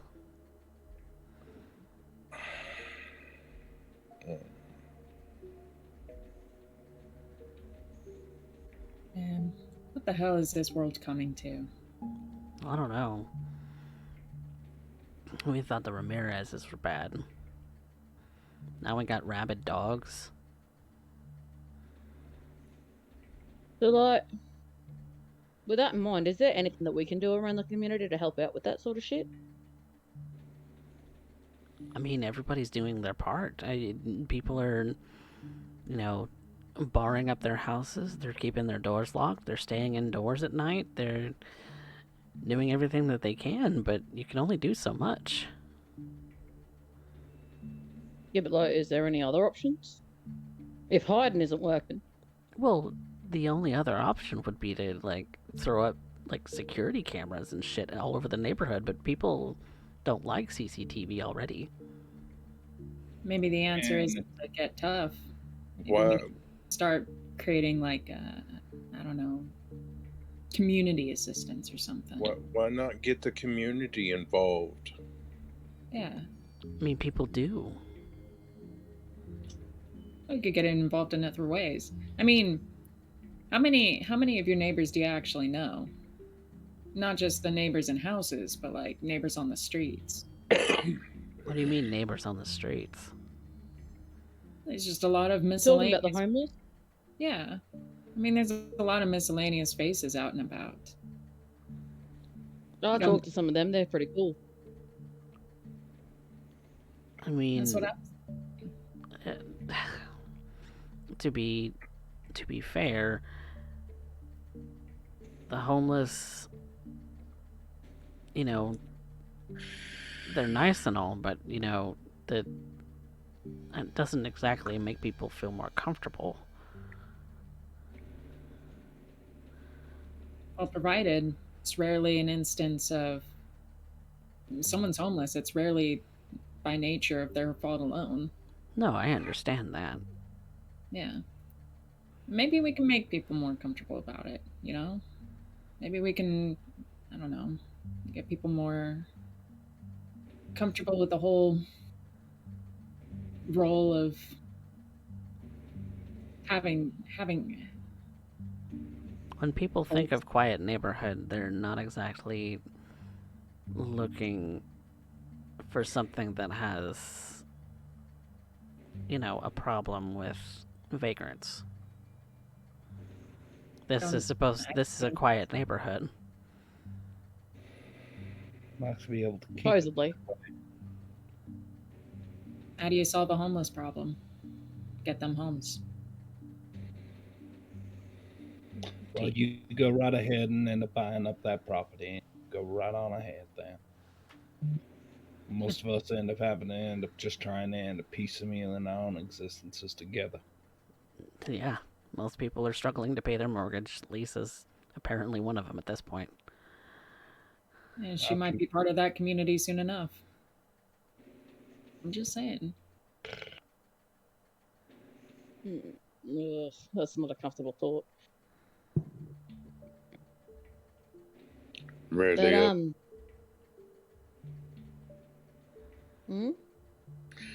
I said thoughts like that rarely ever are. Did you notice that she's eyeing you up and down now, Jude? What's the point? Insight. Yeah.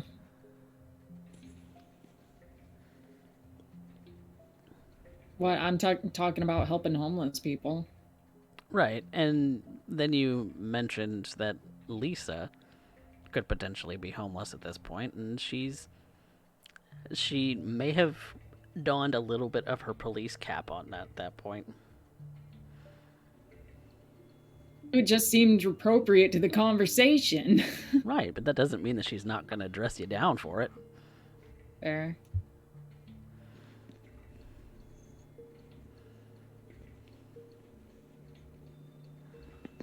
Can I reroll one dice so I'm not having a beast crit? That's not a bit. That's not a messy crit. That's a bestial failure if you don't succeed. Oh. I would like to not have a bestial failure. There's nothing you can do about that one. Is it? No, but you can re-roll certain dice out of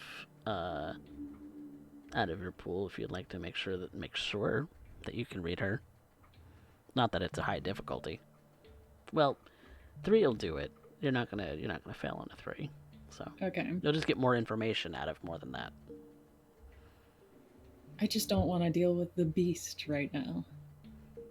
Not No. a situation, not ideal of a situation for it. So why did you roll that twice, Brian? It's my phone, Oh, and my phone rolled it twice. I only meant to roll it once. I don't know why it rolled it a second time. oh, that's fine. We'll take the first result. Okay. Brian, what are you trying to gauge? Insight into Castaneda's reaction to Jude. Body language, motive. Is there something more behind this? Like I said initially, she seems to have almost donned her investigator hat as part of, the fact that she is a police officer. She's kind of trying to. she's trying to gauge whether Jude, whether she's consciously aware that she's doing it or not. She's attempting to figure out if Jude could possibly be involved. That's what I was assuming. Hmm. On, I wanted to make sure. She looks as if she wants to probe for more questions, but she's not on the clock, so she's holding herself back from doing so. I'll just leave it at that.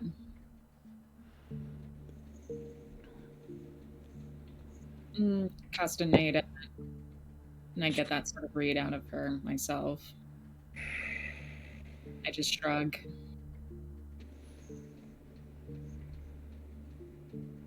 Well, let's hope not.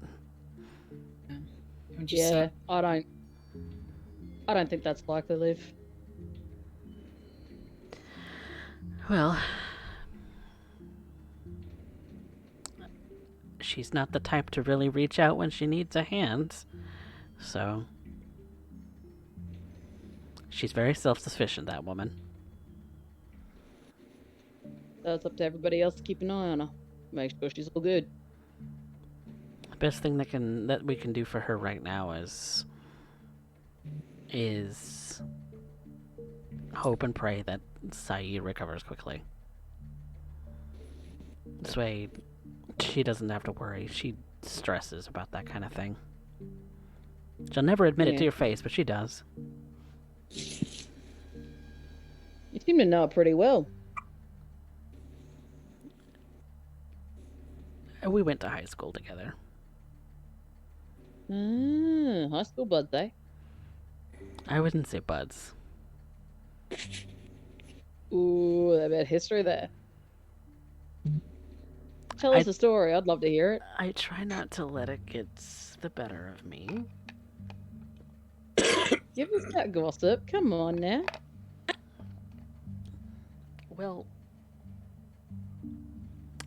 she was a right bully. Bully, Ooh. you said. that abrasive personality came from somewhere. Do bullies ever really change, though? She's gotten better about minding her own damn business. She's still a gossiper, though. So what business of yours did she stick her nose in? Okay, I don't like gossip myself. I'm gonna see myself out. So she started some nasty rumors, is that it? Now we'll all jump into conclusion. Brian's asking a question. Just curious. Always. It's beef from high school, and I'm trying to let it go. Oh, It's been beef. 15 years. Old beef best left where it lies. It's for the better. Old beef goes rotten and starts to stink, so you throw it in the trash. Trying not to let it get to me. Trying not to. Come on, Ray, please, just let it go. Okay. Brian will finish the rest of his tea.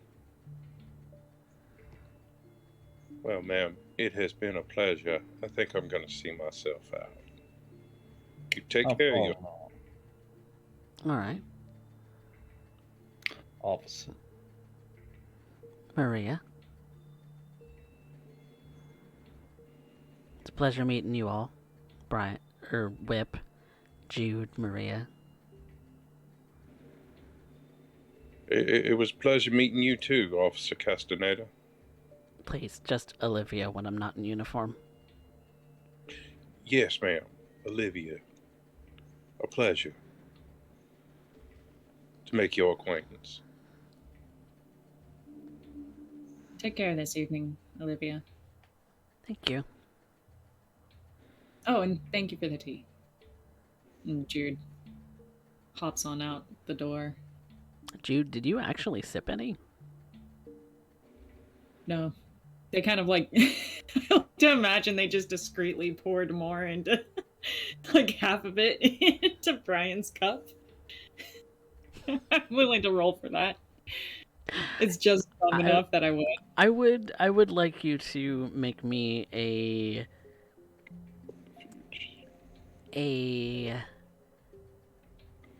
dexterity larceny. Because this would be a sleight of hand check. All she's gonna be left with is that Jude just doesn't like tea.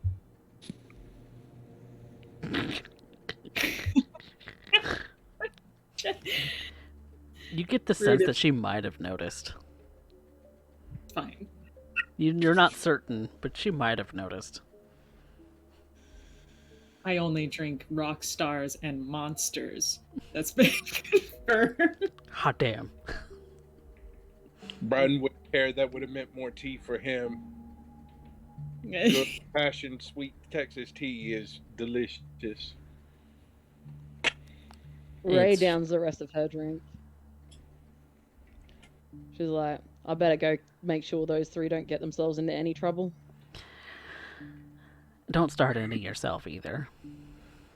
I'll try not to. No promises. I don't want to have to But, be called. But, you take care, yeah? I'm taking care, I promise. And you let me know if you need any help with anything. I'm not afraid to do that. Alright? I appreciate you, Ray. No, I appreciate you. I'll pop around again sometime. Alright. Stay safe. And with that, the four of you leave Castaneda's house. Closing the door behind Yeah. you to go towards the truck. Fuck. fuck? Yeah. So now, What do you mean, yeah, fuck? Oh, it's just that was a dead end for Harrison. I don't think so. Yeah, it kind of was. Didn't tell me anything I didn't already know. check out the gun ranges is the only information we got, and I'm assuming from Ray's town that that was information she already had. Yep. What's this, Lisa Templeton? Yeah, Lisa. Uh, Lisa needs to be left alone at the moment, though. Jude just looks over to Maria. It's your person, right? One of mine. Can maybe you can look into that. I can show you who it is. I mean, otherwise, I can't really think of any other thing that I could help with on this. This isn't exactly my realm. Yeah, Just- you're right.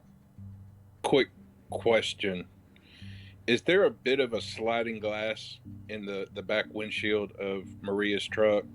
That comes standard in most of her vehicles, so I'd imagine, yeah. Most trucks have it, yeah. Just checking, because Brian will want to continue this conversation inside the truck. Crawl back into the bed of the truck and rap on that window.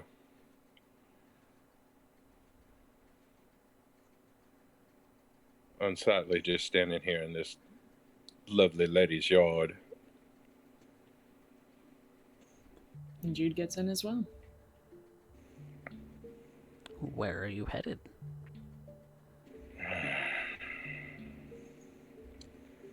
I think I'm going to drop them off, and then I'm going to end up heading to the hospital. See if Lisa's still there. Check to see how Saeed's doing. Mm-hmm.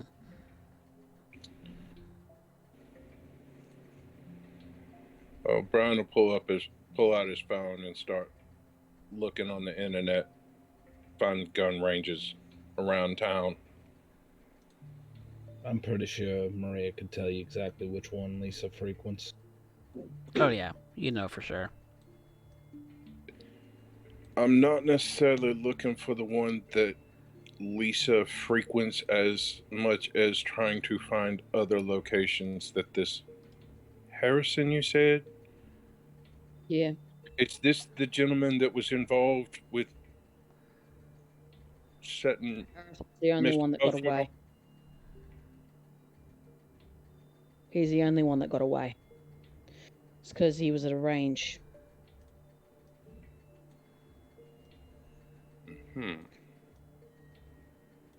That's nasty business.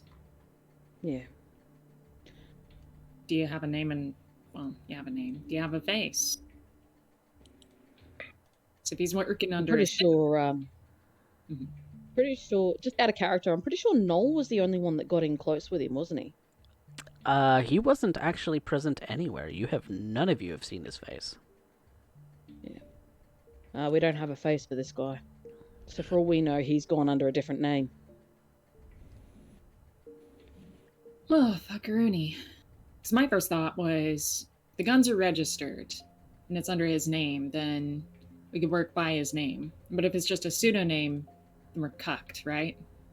He was working with an FBI agent. Probably off the books, probably ex-military, probably attached to the NRA. Okay, so definitely non-registered guns. Cool. Very likely. Or if they all registered, not on any list that you could get your little grubby hands on. That's exactly right.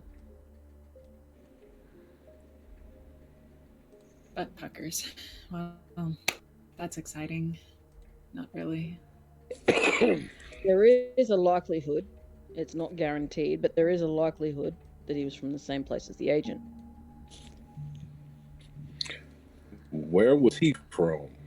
I'm just out of character. I'm trying to find it because I can't remember. You remember that Sebastian Moore came in out of Dallas and originally from Detroit. Well, Moore was from Dallas and then Detroit. Well, Detroit and then Dallas, one or the other.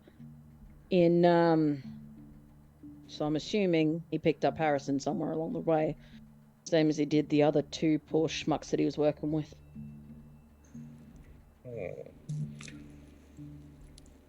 Like the cater. You have any more information on those poor schmucks, as you put it?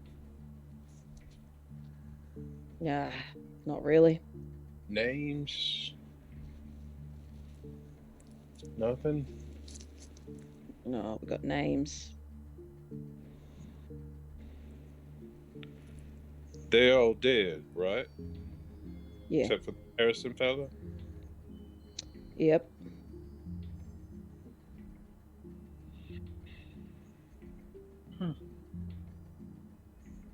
Oh, and we know that his unit was here for about 6 months. Maybe a little bit longer. So they come down from Dallas about the same time I did. Yeah. Yeah. But the names of his other two was O'Leary and Utsko. Apparently O'Leary? Utsko had no idea what the bloody hell they got themselves into. Oscar.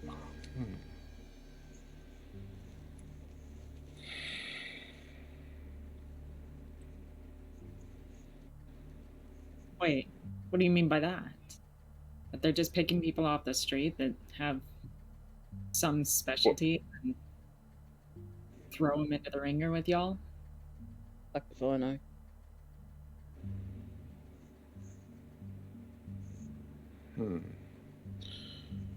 There's one thing about the world of the night is that people don't play clean. It's all dirty business.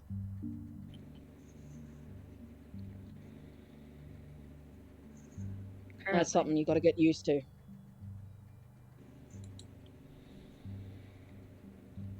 Undead and people, apparently.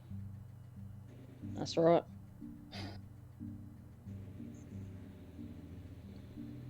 Unfortunately, for Utsko, she was involved in something far bigger than she realized and paid the price for it.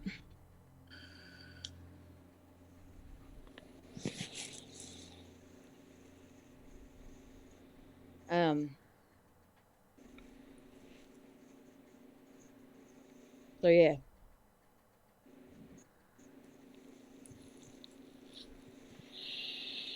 I might see if I can't get in contact with the NOS. As they're driving, Brian will call Chisholm. Okay. And Chisholm. he picks up. Hey, big man, how are you? What's up, dog? Not a whole lot. I really should stop using that kind of thing. I'm I'm getting too old for this. Oh. Say, before I left Dallas, did you ever have any run-ins with a FBI agent by the name of Sebastian Moore? Or you ever hear of him? That is going to be a roll on Chisholm's part.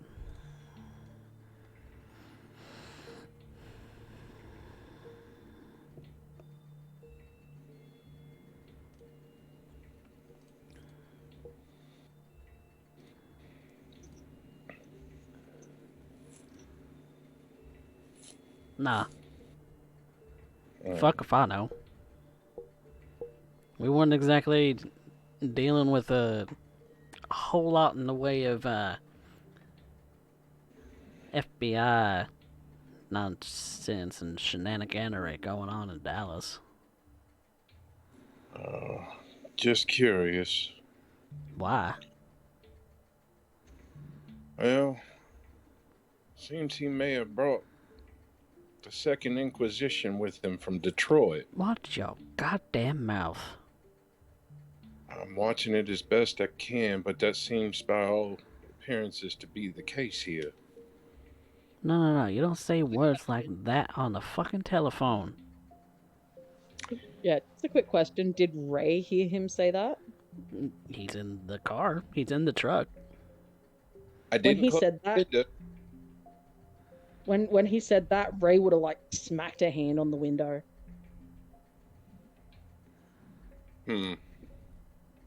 Thank you.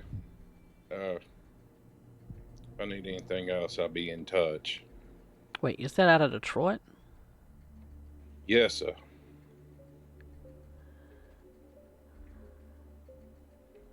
Ain't there some ministry lady who's from out that way?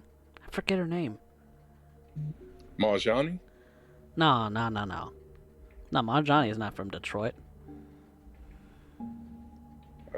Only ministry I know. Why can't I think of her name? It must not be important. Anyway. You take care of yourself. I'm gonna rack my brain for who that woman is. Got some questions. And that's just always the way, more questions than answers. Ain't it the truth? Anyway. You have a good night. You too. And keep your goddamn mouth shut about that shit. Yeah, I'll try to remember.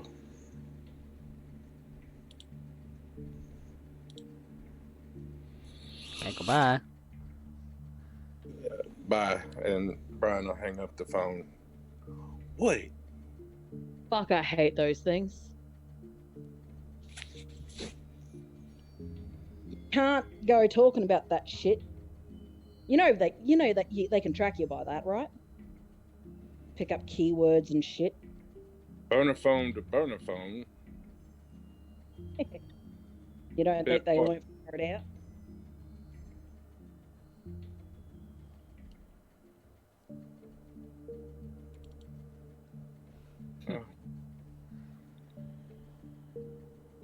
It's well, it's a bit too late for that now, but news for the future. Yeah, just keep it in mind. Fucking mobile phones. Ugh. Strangely, when you were using your phone, Brian, it seemed to have a lot more static on it than usual. Uh-huh. And by more than usual, I mean some. You never have a bad signal. It might be time to get a new phone.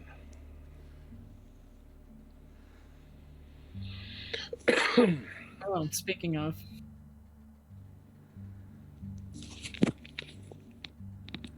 Jude just looks at their phone. It's also a burner phone, flip phone, like Nokia or what the fuck ever. Battery drained already.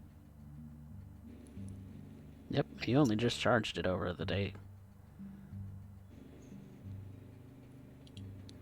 2 hours in. What? Nothing. Hey, you got any music? Clicks power on his phone too. Clicks on the radio. I'm kind of curious on how that comes out, given the fact that I know what you are. And it's... You're attempting to find a signal, but you, for whatever reason, it is just coming through as static. Even the stations that have really good signal in this area, they're all coming in staticky. Mm-hmm. Brian has a couple Pantera albums stored on his phone. He wants some music. Yeah, get some rock on there. Brian Go will up. will attempt to play one of the albums. Is it just from the phone itself, or are you plugging it in through like an aux cord? What are you doing? No, it's just from the phone. On the phone. Same little bit of garbleness. Make me a wits and either investigation or occult.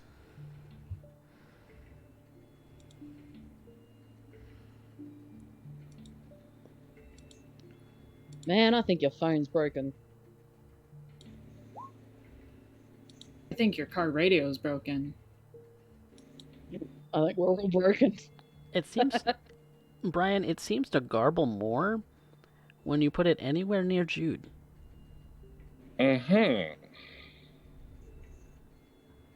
Especially when it's right close up to him, it starts to like just seems to drain the battery as quickly as you put it next to him. I pull it back towards me. And the other side of me and Nicole. And the music plays just fine. Ah, hell yeah. Somebody turn that shit off. There's nothing wrong with her radio. And Brian, as he's saying this, will slide his phone closer to Jude. And again, it garbles. I think it's you. And then pull it back. And it's playing fine. Me. That's fucking weird. No, bring Gimp it. I want to see. And Brian will slide the phone closer to you again. There's no music playing this time. It is just static on the speakers. I hand the phone back to Brian.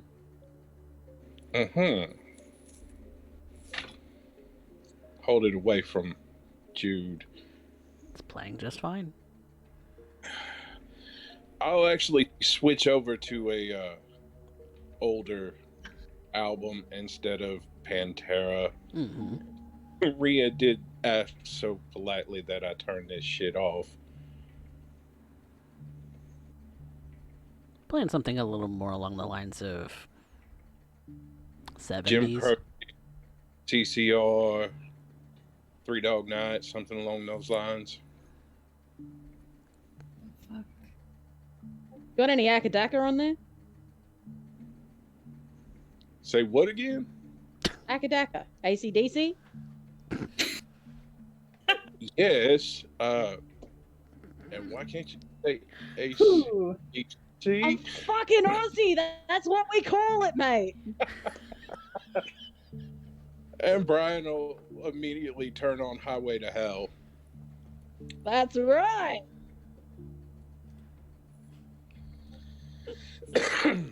I just look over and see Maria just...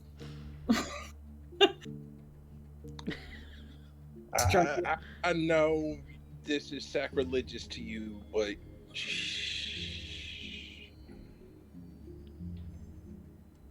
10 o'clock, 2 o'clock, 10 o'clock, 2 o'clock. Just starting to eyeball every guardrail that she passes.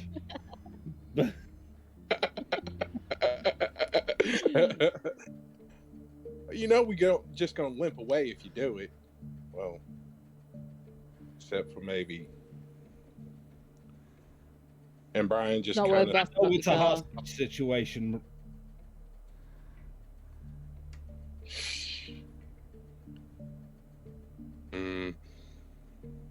But, that's kind of fucking weird. It gets closer to you. She says, pointing at Jude.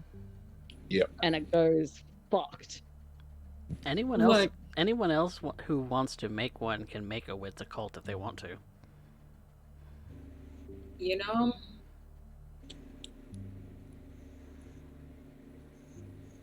fucking vampires is one thing, aliens is another. I'm refusing to believe both are involved in this. So, What do aliens have to do with any of this? oh no, it's like signs or some shit. Radio static goes on, or can Look. hear the Some clicking. vampires have some weird shit about them. Like, for example, when I start to lose my shit, I've got a few weird things that happen to me too. Okay. So maybe it's part of that. Different vampires have different weird shit. Yeah, I guess. Maria, I mean, everything else is different. Maria, you look into the rearview mirror, which is kind of pointed behind you, but you can see the top of, or what you would assume would be the top of Jude's head in the center console. From that, but Jude has no reflection.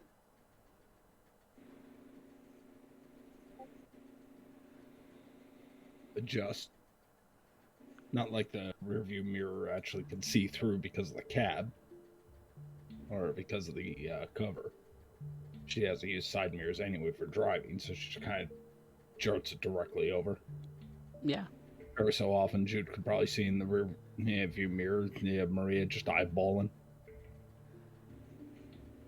Jude, you're not sure that you've noticed, but you have no reflection. Oh, I've been new. I've known.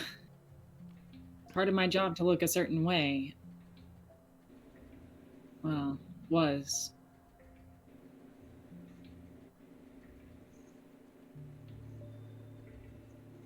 Yeah, see? Yeah, Maria's noticed that you have no reflection, even after pointing the rearview mirror directly at you. What way would that be? Look a certain way? What way? Just look like a snack, some exotic treat.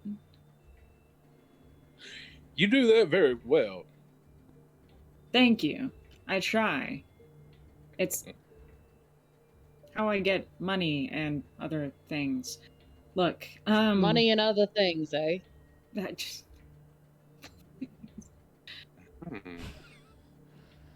Not gonna lie, my interest is piqued. look. Oh. Oh no. Mm. Speaking of, I actually have to talk to you all about something because I've been thinking about this and I'm realizing we're encountering an issue. There's not a lot going on in this neighborhood with, food. Yeah, shit's driving food off the streets.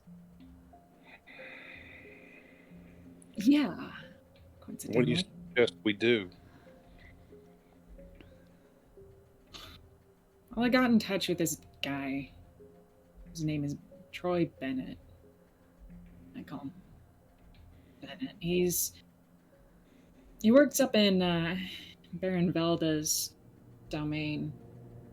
Works near the hospital and all of that. And I actually talked to him about some things. If we can, I remember Noel talking about cryptocurrency. I don't know a lot about that, but I do know it's not really something that's easily traced. Right. And it's good money.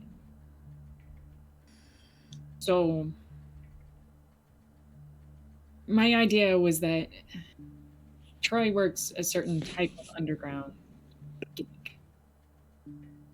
He works with moving people, if you get what I mean. Ah, he's a smuggler. It's Yeah. Coyote. Something like that. Sounds like my kind of person. You might get along with him a hell of a lot better than I do. So, what's the deal? Deal is, I'm gonna talk to his boss tomorrow night. Hopefully. Most likely. And, Well, with a little bit of investment, we're going to see if we can get a leg up in the moving people thing. That is, if you don't mind. You need somebody to go with you? Yeah, I need someone to go with me, and since she seems to be in your parameters, Ray. Yeah. If you can work with Olivia to make sure that there isn't people noticing us. Or you could just be quiet about what you're doing. Oh, I will be. But there's a little bit of a extra security that's been going on in the neighborhood, as Right. we've been informed. So you want to make sure that the cops aren't looking at you when you start moving people in. Yeah. Is that right? Yeah. Right. I can What distract Olivia. what kind of people are you talking about moving in? I'm pretty sure that anything coming from Vilda's domain might end up in a conflict of interest. How you plan on smoothing that one over? Potentially. No, I'm asking how you go. I'm not saying that it's potential. It's a guaranteed conflict of interest. How I'm gonna handle it is, to my understanding, the boss that works that only comes out at night. So here's my issue that I'm seeing here. Hmm. You want to move people from Queen Bee's business and our area, all right? If he only comes out at night, chances are he's one of us. Which means it is Queen Bee's business you're sticking your nose in. Last I checked, her and Jameson don't seem to get along very well. We're in Jameson's domain. See where the problems start to rise. It's a fair point. So what do we do when that starts happening? I think it's a good question. We can start with the people themselves. What happens when someone needs to be smuggled in the first place? They need to start a new life. We give them an option for a new life. Looking at you. Right. Wait, is that something out of character? Is that something that I'm aware of as of right now? That Maria can. You might be vaguely aware. Well, She's seen Maria in the long arm form, and she's. Oh, no, wait, I have it in my notes. Noel shared in front of Jude that Veronica cannot shape others like Maria, but Veronica can shapeshift.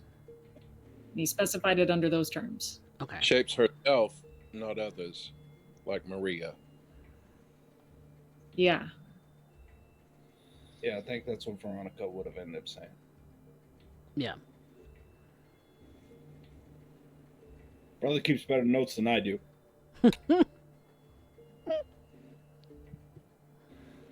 I was just I thinking. remember Noel saying that. Yeah, he did. Mm-hmm. I was just thinking, Maria, you have the capacity to change others. Am I getting that right?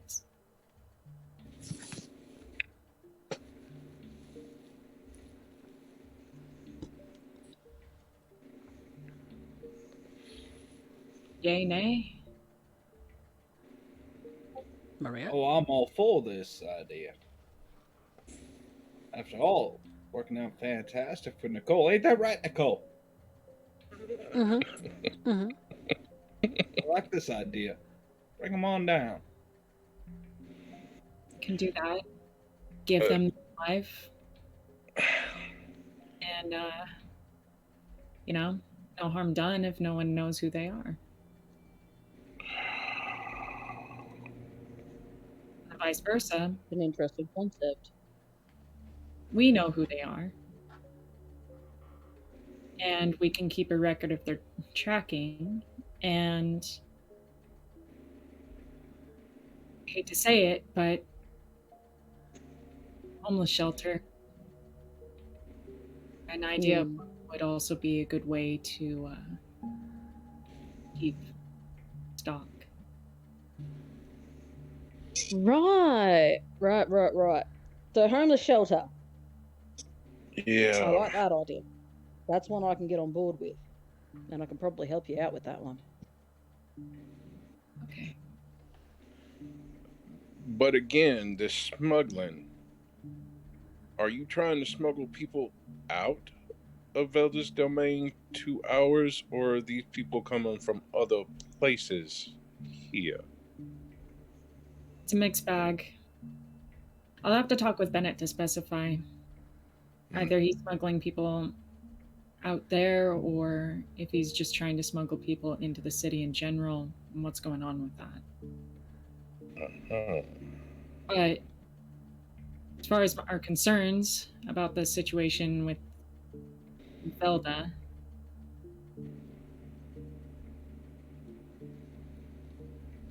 I think it's been mentioned before as well. You all said that she was pushing people out of her part of the city anyways, so what does she care about a few vanishing?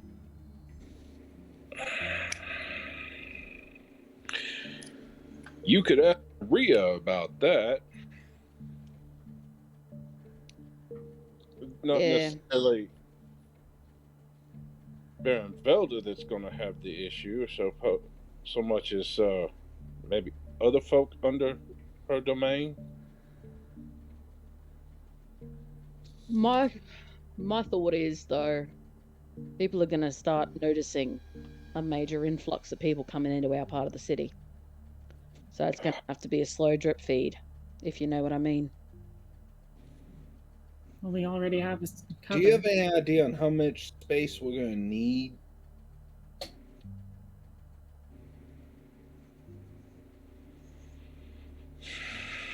No clue. Never had that much space myself. Forget the space. How much capital are we going to need to get this started? Also no clue. I was under the assumption you all had it. If we all had it, you think we'd be living inside of a modified 2-bedroom, have refurbished and up here, situating up to have 5 individuals? I thought it was part of the aesthetic. The look.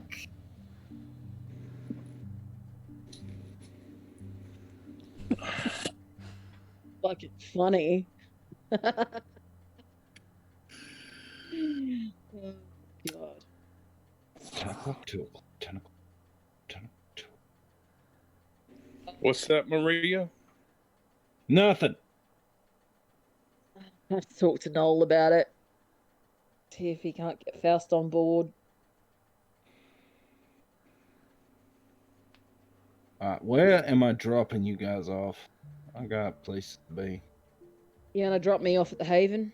I want to, That's fine. I want to go down.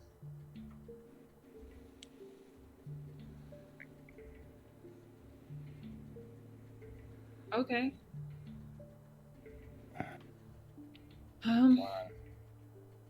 Back into the sewers? Yeah. Remember last time we went down there, I left a mark? I want to see if they got my message. You left more than one mark there, but... That's right, I did.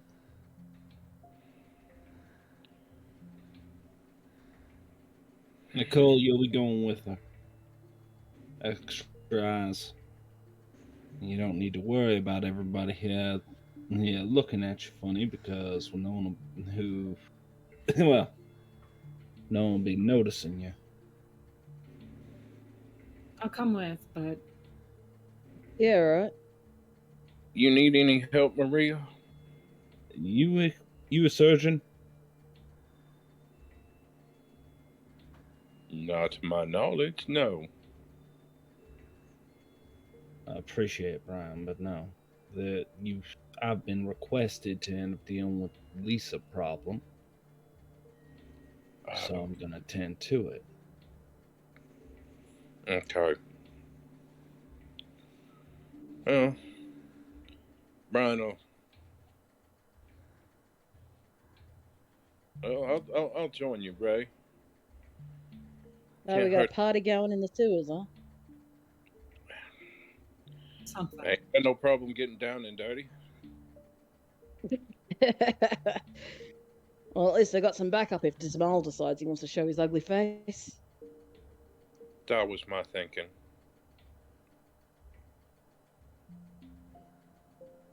He ain't gonna be too happy with me. I don't think. If he's still kicking, that is. He still wants you to find that Doyle fella. Word Yeah. is, will finds you, you don't find him. I also figure the Nos might be able to tell me something about Harrison. I might be a little bit more useful. Yeah, that's right. Let me get us there. Now start driving. Yeah, picking up speed.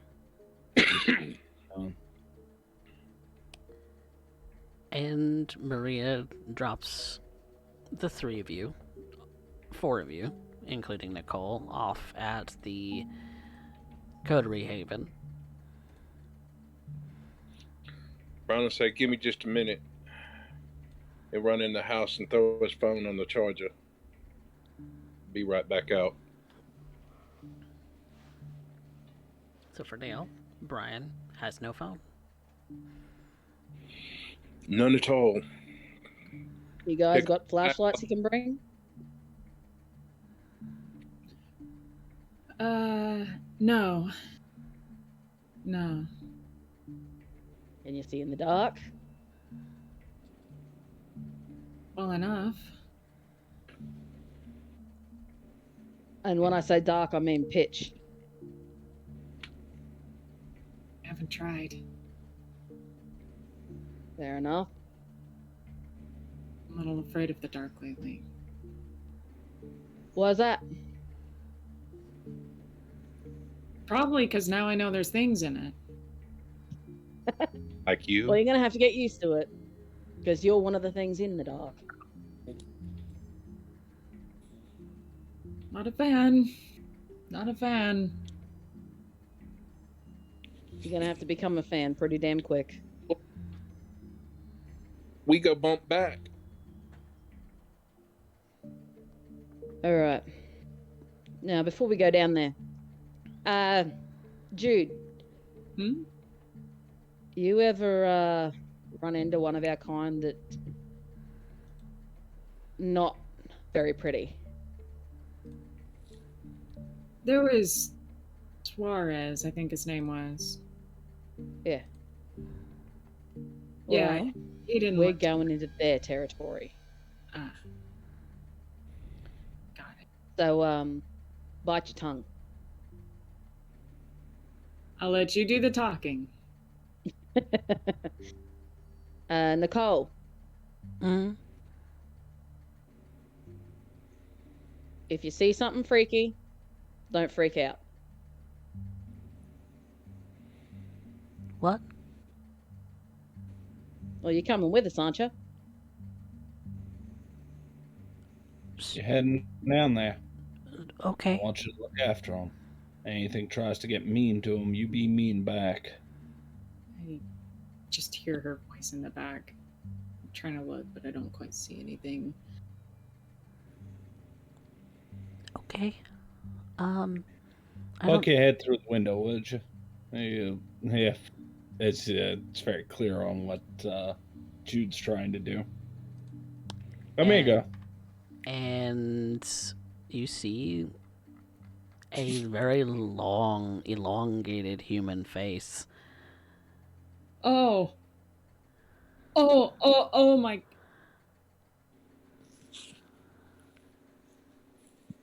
Holy sh. Nicole? Yeah, like that. There you go, Nicole. You're in the spirit of things. Brian will just put a hand on Nicole's shoulder reassuringly. What part's her shoulder? Where her shoulder should be. You see limbs, but they kind of just melt into the flesh.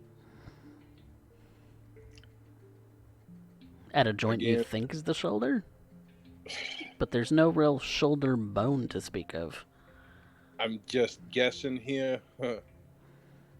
You see neck, you see body, you see arms coming out of the body, but you don't see shoulders. No, like I said, where the shoulder should be. It's all right. I'll be there with you. What the Just did you do? What did you do to her? made her effective. Nicole, if you see something a bit alarming, don't just jump at it. Just wait for one of us to give the cue, yeah?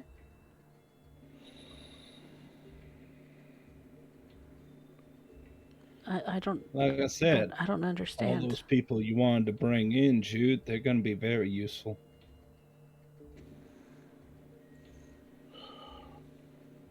Brian will just ask, what part of the shape and others did you not understand?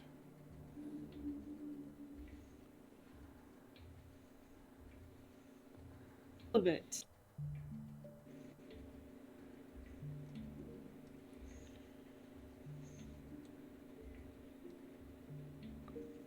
Yeah. Can know that you'd be turning people into phalluses, okay? What? Don't worry about it. Don't worry about it.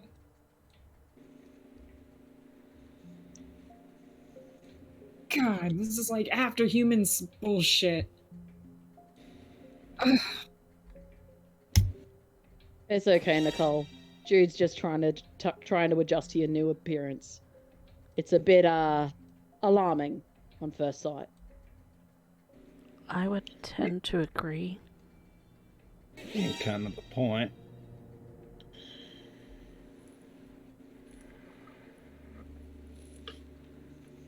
Plus side, if she wants to, she might have a chance of tearing somebody to shreds. Which, when you need to make sure people end up staying quiet without using gunshots, ends up becoming particularly effective. Not gonna argue with that one. Can't very well pull a trigger with no hand now, can you? Or head. But where we're going,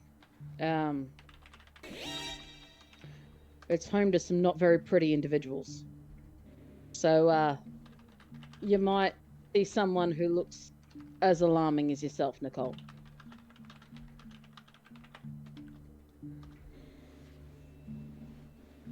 Okay. So just keep that in mind.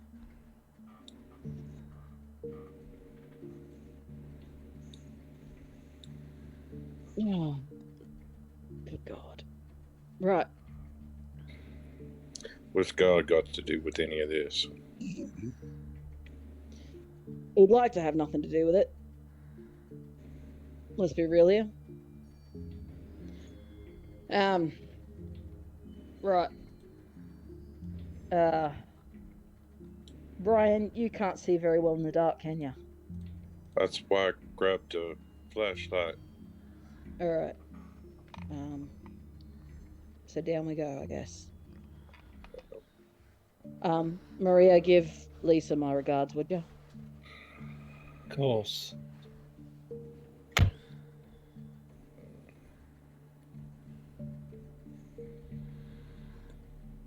And at that point, I'll drop them off.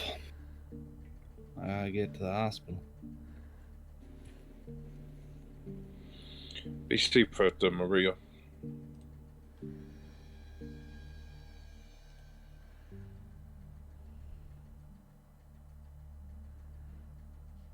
I look Maria in the eyes for a split second.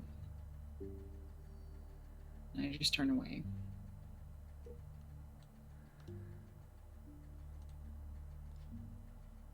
And Nicole is wearing the sheet that she's been covered in this entire time.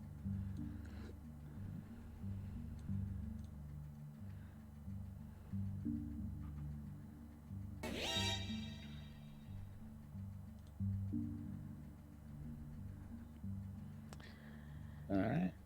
And so, the four of you go below the city into the dark of the sewers.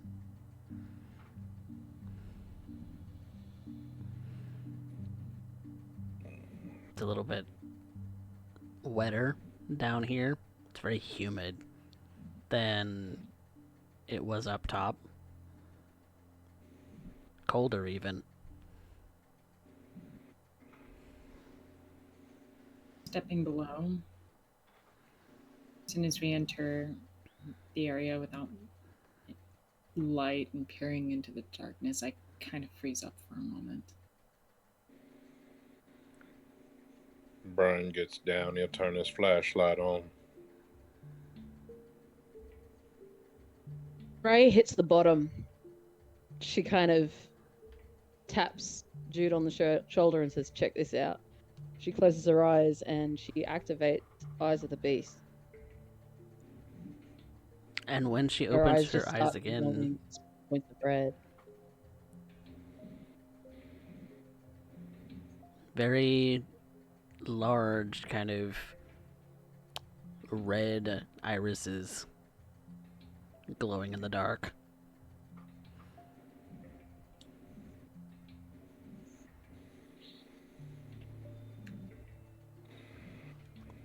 That's cool.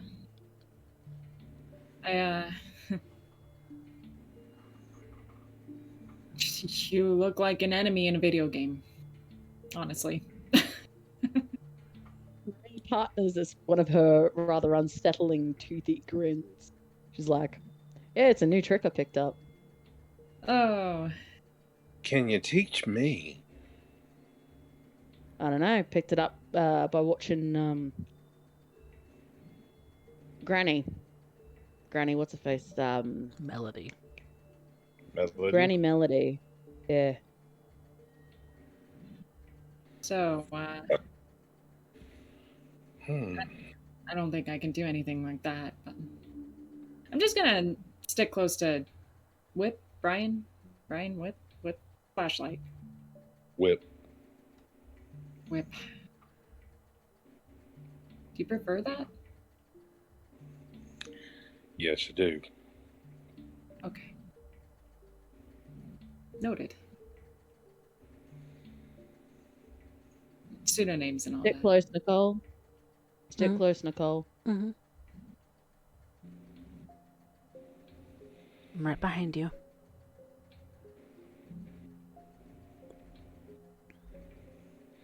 Are we going back to that replaced wall? Yep. I have a thought about that, but if you really want to see what's behind it, What, you thinking of digging it out? digging. Who said anything about digging? I don't know. Seems the most obvious action. Not so much a digging as a punching and a kicking. I mean, yeah. It's been replaced once.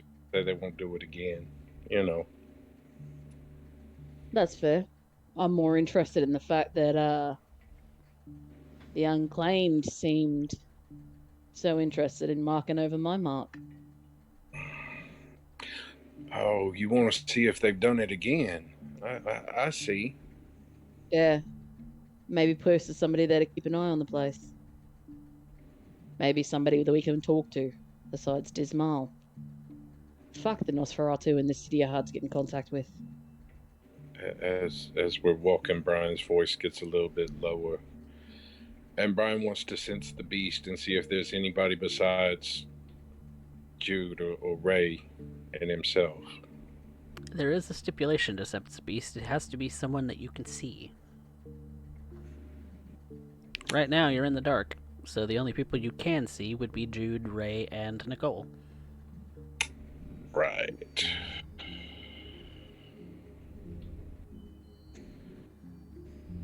And there are other ways of hiding. Scheisse. Okay.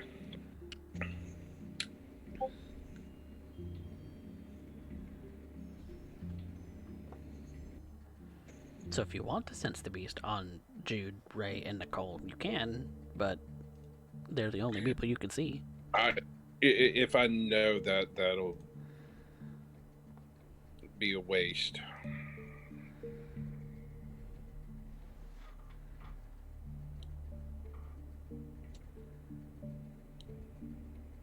But continue walking towards that reformed hole in the wall. I keep peering at Nicole. What's supposed to be Nicole? This snakish, strange form. And every time she notices me looking, I look away. I pretend I don't see her.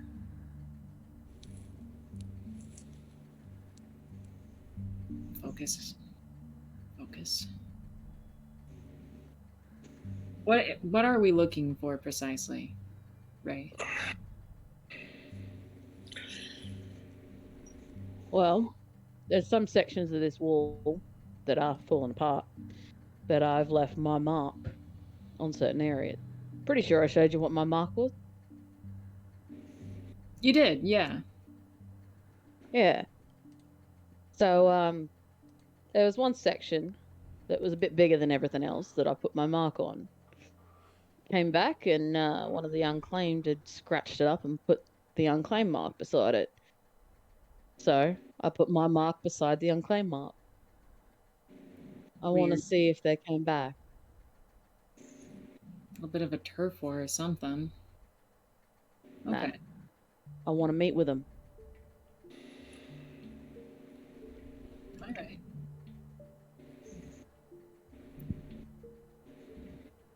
I stick behind Brian and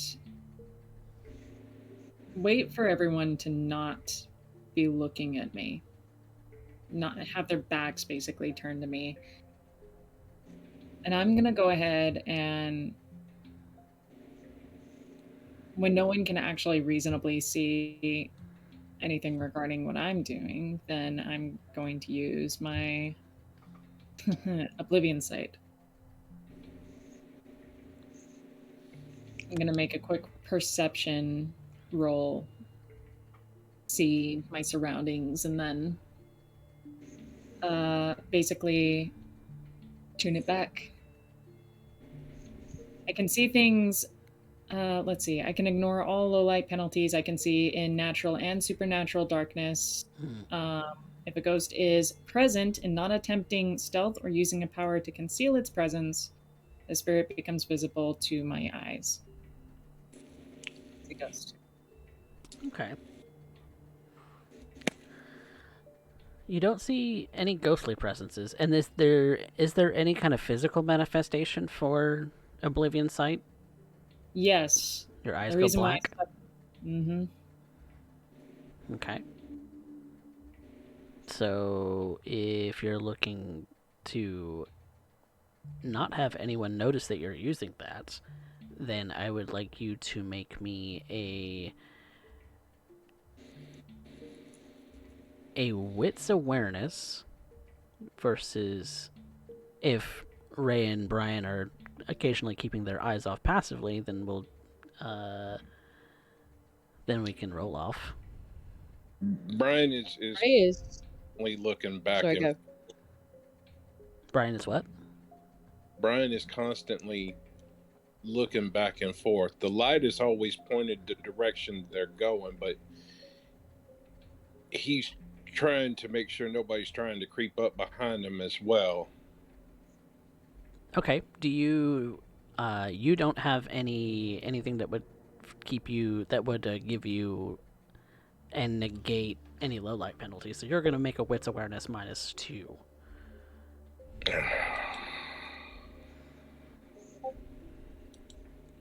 Alright, if you want to be looking back and forth as well, it's a wits awareness. You have no penalty to low light. Ray is actually looking more around for any of her rat friends that she met last time.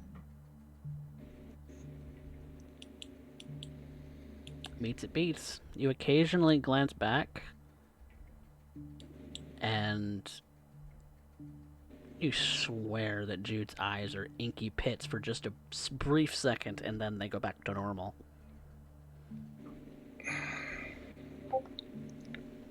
Make a mental note. God, watch where you're pointing that thing. It's so bright.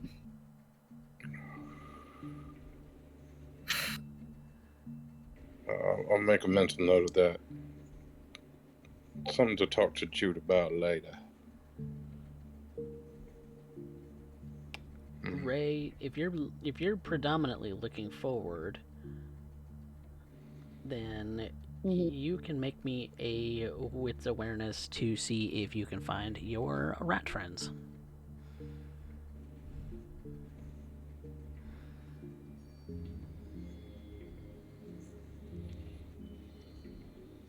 They seem to be a little sparse tonight.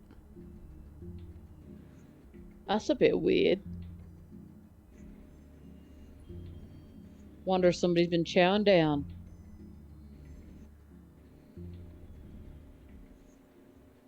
Ugh. Anybody notice the rats and any rats in the area? You know, I've been too busy trying to make sure I don't step into any shit that I haven't really noticed rats either. No, avoid your dums. You also It's don't just hear shit, their it'll wash noises off. anyway.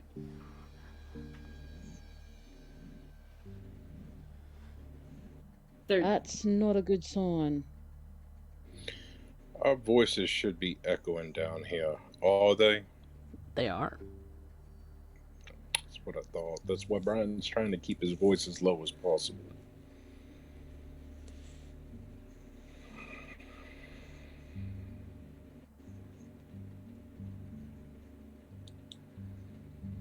I would like to roll for toughness. You're Just rousing for in toughness? case. Alright. Rouse for Yeah. toughness. Getting hungrier. That little voice is back in the back of your mind. Didn't take long for it to feel dissatisfaction at the fact that you're not chowing down on something right now. It never does take long.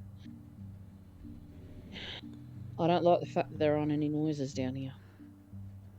Normally this place is crawling with rat guys.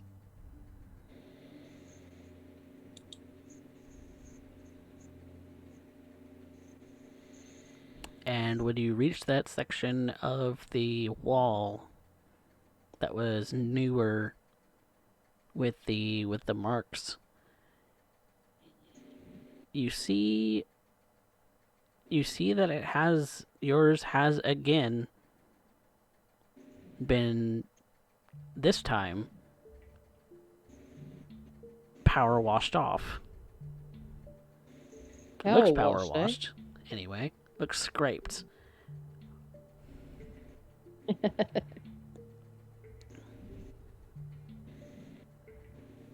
Huh.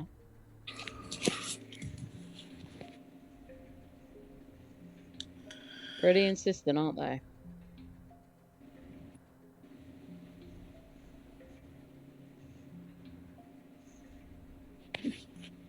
Anyone down here? Okay, we're just calling. Cool. Yeah, why not? If they're here, they'll hear me. That's a good point. Hello! Greetings!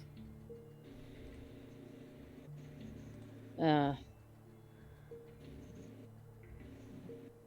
if you can hear me, I'd like to meet up. If not, I'm gonna leave another mark.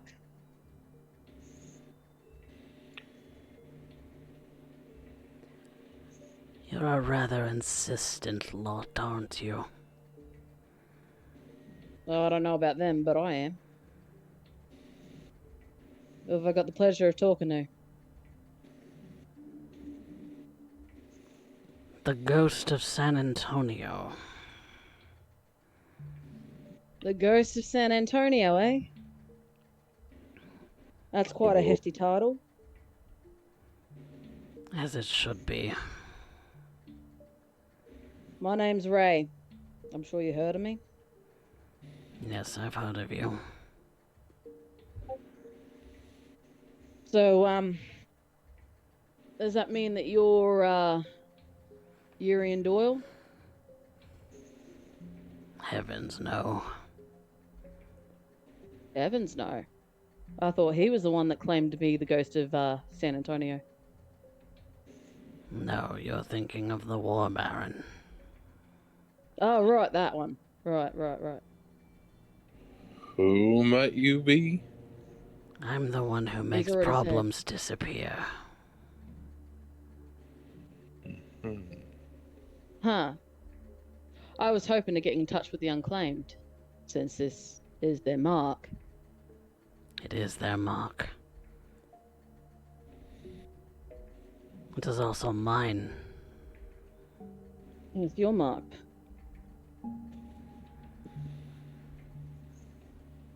So does that mean you're a Nosferatu? And what little light you do see, you shine your flashlights on this figure, the voice, in the direction of the voice.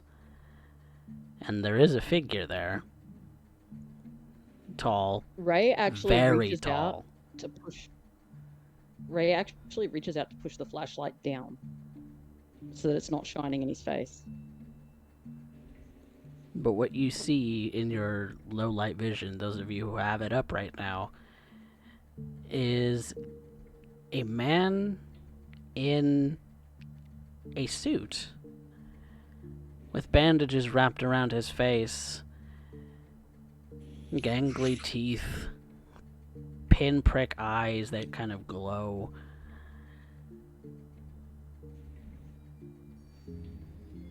He's very tall, about 7'5", maybe taller. He hunches a little under the shortness of the tunnels. Right. Well, it's nice to meet you, Ghost. What are you doing down here? Well, at first it was to get to know this area.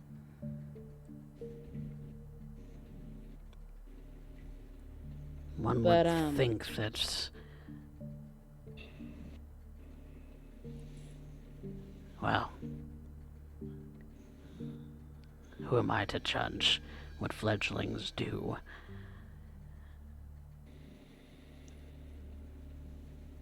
You seem like an old sort. Been here long?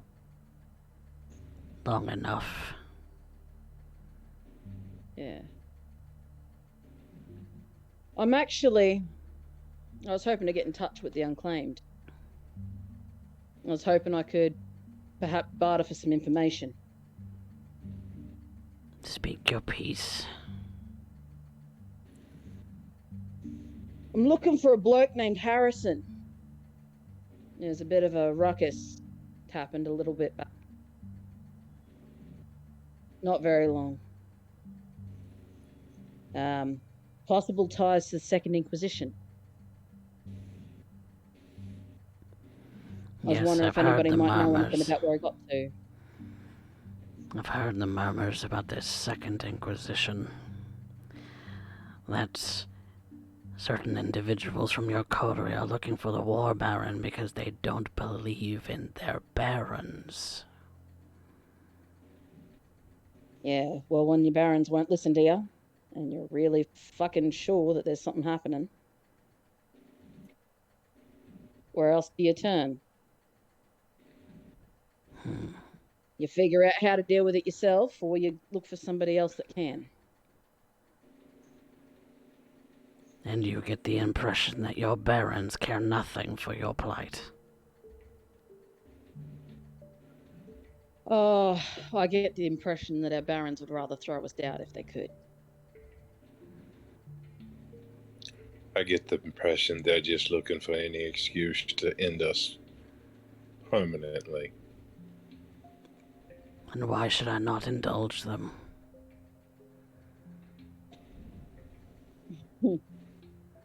Because I think you're a smart man. Oh, if I were a smart man, you wouldn't be here. Would you? Yeah. I don't know, maybe. Unless there's more reason for us to be here. Surely you knew that I was going to come back. I don't know a single person who didn't think that you wouldn't. Sounds about right. As I said, you're an insistent lot. Not always a bad quality.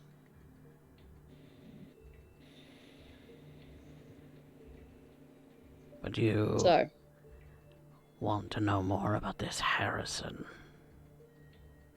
yeah. What do you know about him? Not much. Besides the fact that he was involved in a team with 3 others. Was apparent gun nut. And kind of disappeared off the radar. As one The does. term in these parts, enthusiast. As one does when their compatriots have been executed in front of barons. Apparently one of them was, supposedly. Say what now?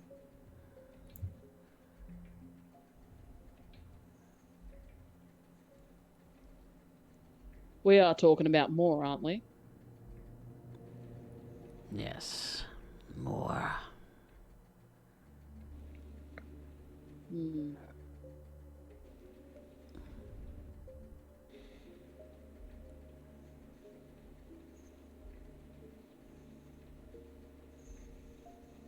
So what are you thinking? What does it matter what I think? You said you wanted to barter. Mm-hmm. But is it worth even trying if you don't have any information? If anybody would know, it'd be you and yours.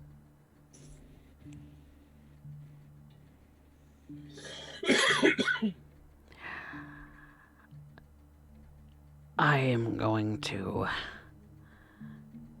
tell you that what you have to give in return will determine what kind of information I give you. So you do have information. I have lots of information about a lot of things.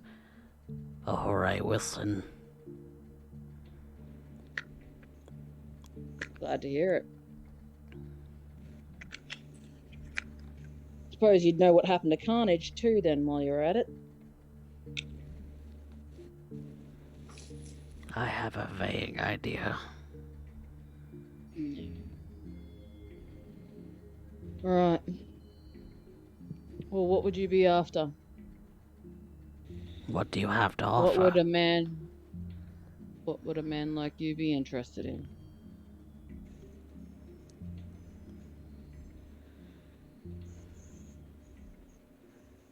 I could go get the blood of a fresh kill. But I'm sure that's not something that you need, looking at the lack of rats in the area. The sewer's a free feeding ground for Nosferatu. Yeah. Yeah, I know that. This is your domain.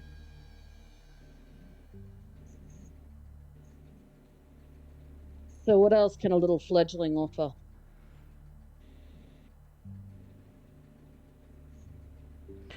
Why do you insist on seeing Mr. Doyle? Curiosity.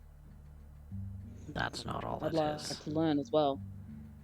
Yeah, I'd love to learn. Man, with a reputation like that, holy crap.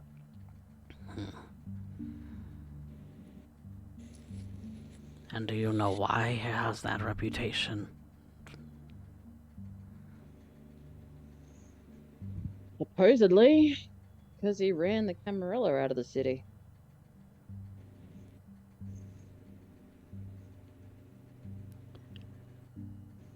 He killed a number of them.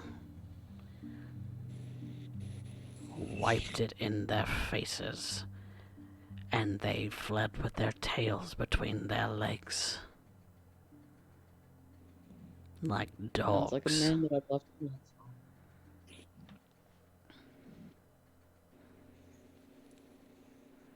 That takes skill. That takes notable skill.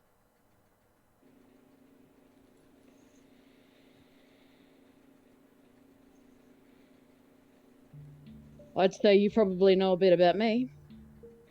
So you probably know why I'd be interested in learning from a man like that. You come from Brisbane. Hmm. Prince Alexis Maylin rules there. Yeah. Yeah, she does. A very notable prince. Very forgiving, if the rumors serve correctly.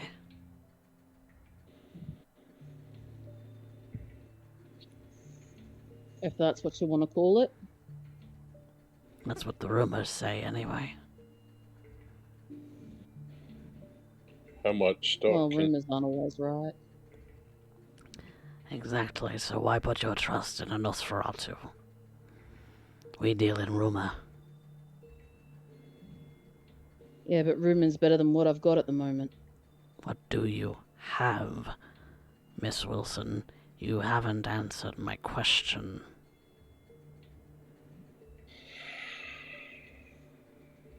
Which question? What do you know? Where Told you may I I don't know. fill in the gaps?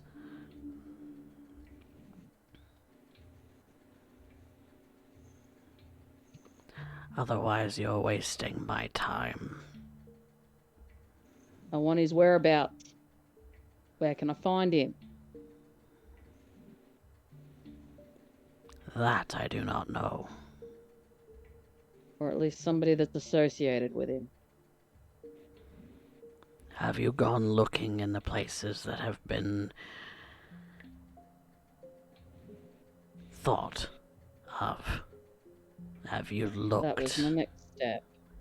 You come asking questions when you haven't gone and looked for yourself. How presumptuous.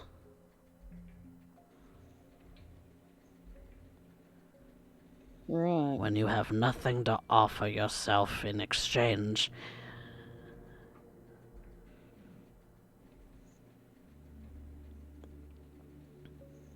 you haven't even done your own full research and come to a dead end.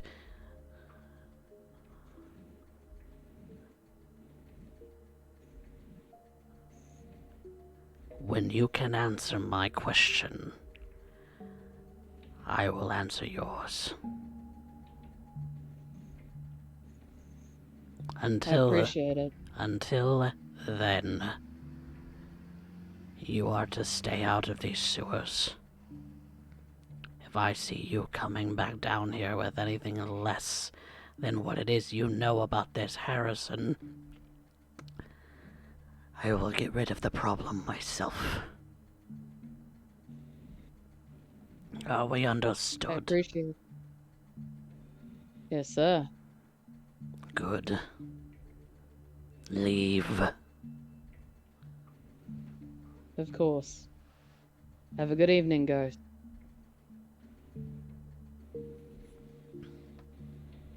And as if he vanishes into nothingness, you watch him disappear before your eyes. Let's go. And as Ray is walking away, he's grinning.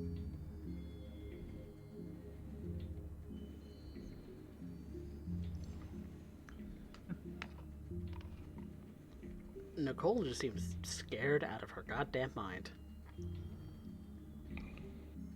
Wow.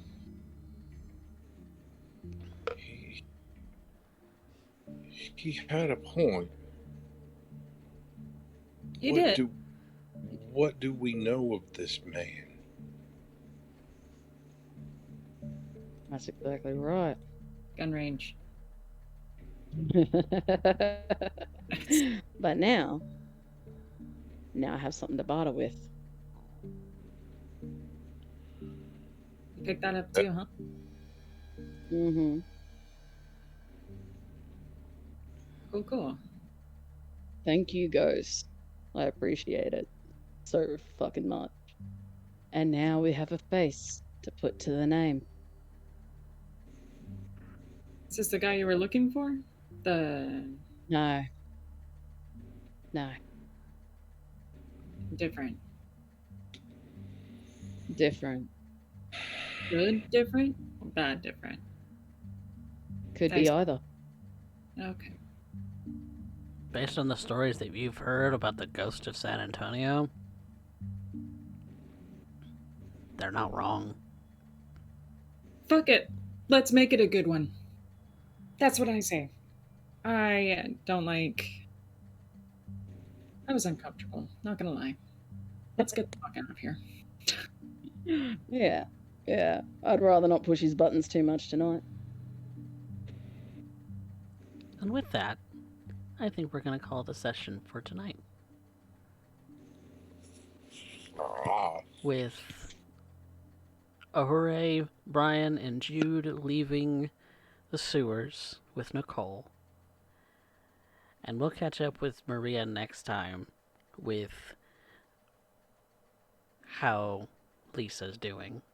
And possibly with what's going on with Noel. But until then,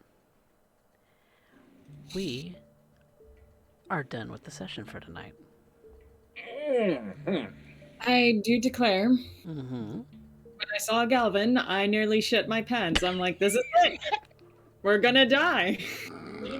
Oh my god. This man is going to smite us where we stand. I'm like, oh my god, Ray is going to get dead.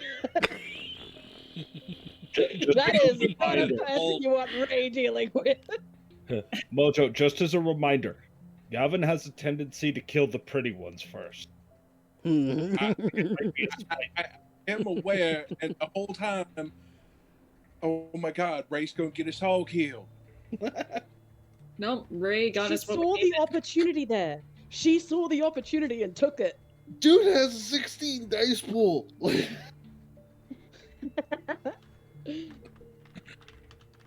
See, that's the thing. She annoys people to the point where they give her things. Get her to go the fuck away. Like, she's not worth expending the energy to kill. She's not the annoying older sister.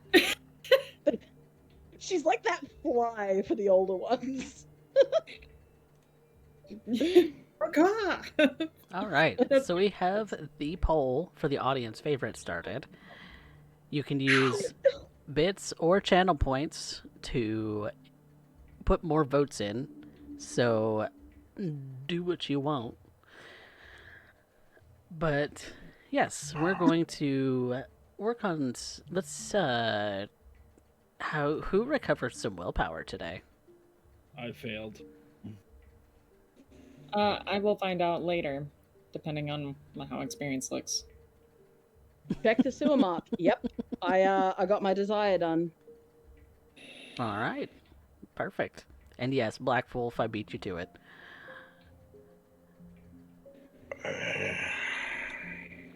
So, we don't have any stains, I don't think. I can't really justify that Brian met his desire of finding out more on this Second Inquisition. You were working towards it, but you haven't really found out more information about that specifically. Right. But you're on maybe a right track. We'll find out. But yes. So, we're gonna do some experience. This works much the same way as Derek does for the lovely Detroit, in that everybody gets one for showing up. You're welcome. And then we have one for who had the best scene, who had the best line, and who moved the plot the furthest. So, who moved our plot? Right. Ray. But For me, it's a toss-up between Ray and Maria.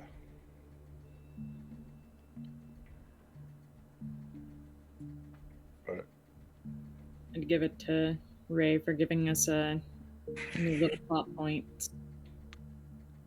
Yeah. I can back Ray there. All right. Then Ray gets the plot point. Who had the best scene? I'm gonna have to give it to Jude. For to why? Specifically because of the interaction earlier on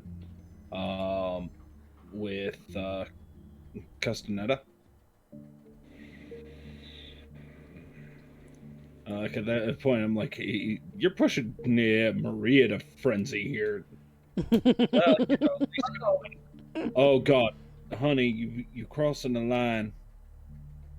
No, Jude was just stating the facts. Which, the facts can also upset people. That's true. The truth hurts. True facts. Is Jude acts like as if Jude actually cares about anybody. It's a fantastic bait and switch. As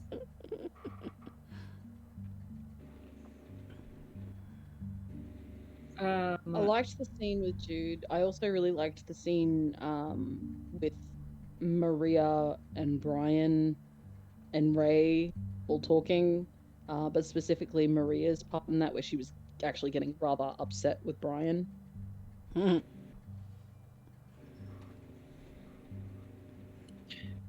yeah.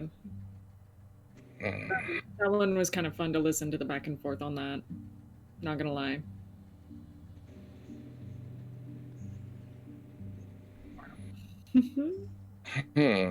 Derek, Mojo, what are your opinions? I'm torn between the two. Derek gave his opinion.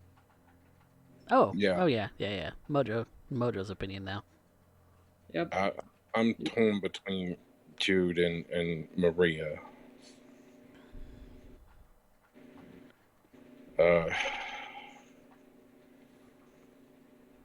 I'll give it to Jude. Oh boy. 2 for Jude. Jude wins.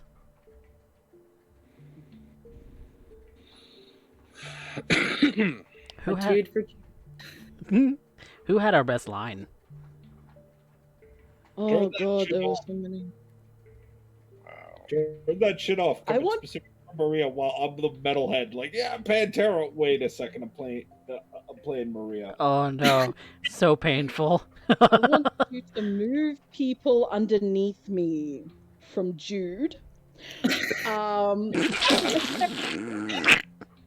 He's like, what are you getting at? I'm like, you know. It wasn't Then a there was line. also Maria. Oh, go ahead. Then there was also Maria that said, well, maybe I should introduce you sometime, talking about introducing Bryan to fire.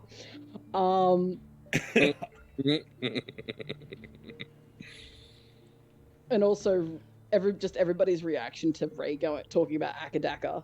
Akadaka. That was funny. Akadaka made me giggle.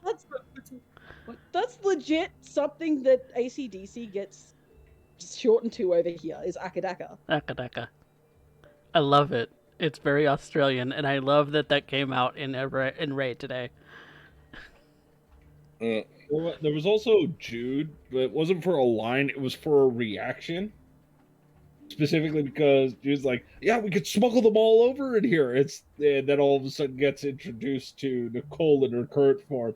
And Maria's like, I like this plan. Let's bring them all down. Oh, God, no, that's not what I meant. Jude realizing, Got a couple more minutes left on the poll, guys, so let's keep getting those votes in. But, best line... Did we come to a consensus? No. No. No.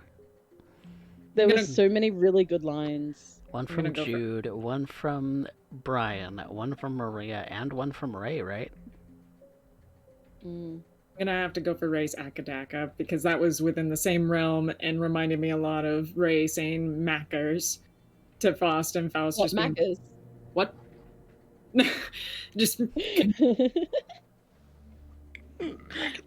energy. Everyone just stops. What did you just say? The big foreigner energy.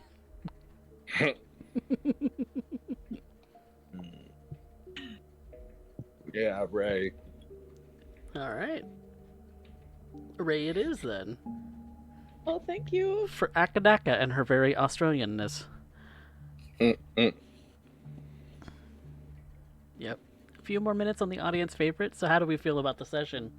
And the fact that Galvin paid you all a visit. Yay! Out of My character. big buddy! Out of character, we know who Galvin is. Oh my god, Black Wolf! I forgot. Just sitting there. I forgot what it was that Jude said, but it was something about being a snack. But I love Bryan's comeback being, "You're good at that," and I laughed. Yeah. Rei was like, go on, I want to hear this. See, for Bryan, that has multiple meanings. Yes. See, that was That's how I meant it too. Importance of Jude being fed now. that whole conversation in the car was such a beautiful scene, though. It was like, I feel like the whole coterie kind of got to know each other a little bit better. Yes, which is good scene. Which is precious, absolutely precious. I love my iconoclasts. I have a little bit more immediate desire for next time. I gotta eat. Jude also gotta eat. You also. It can be done. One fell swoop. Snack. You need yourself a snack. You're not you when you're hungry. No, I'm not. And Bryan doesn't want to keep it all in one place. He wants to spread it out as much as he can amongst the coterie. Get your last minute votes Mention in, it to people. Rei. Mention it to Rei. She's full up. She's good. That was my intention. If we hadn't ended it there, is, hey, I need to grab a quick snack while I'm still able. Get your votes in, y'all. Oh. I've been floating at 2 hunger for the last 3 sessions now. Oh, only 2? Yeah, you're not in desperate need. Now, I'm not in desperate need, but Bryan getting to 3 is a bit much, especially when he starts getting closer to that hunger frenzy. 4 is when you start risking for hunger frenzy. Like Rei was. Also, the audience vote tied it up between Rei and Maria. Ooh. Ooh. So, 4 is when you start risking for hunger frenzy. 4 is when you start getting closer to that hunger frenzy. Also, the audience vote tied it up between Rei and Maria. Oh. Ooh. So, do we want to roll it off? Maria can have it. I've been given enough love for the night. Okay, okay. Ray will concede, and Maria will take the experience then. Nice. Congratulations. Any expenditures from my lovely players? No. I need No, 2 more dear. experience in order to do what I plan on doing. Mm-hmm. Okay, okay. No expenditures from my players. Hold up a second. Unless Ray's got one. Well, I've got 6 experience that I Mhm. can spend. Yes, you do.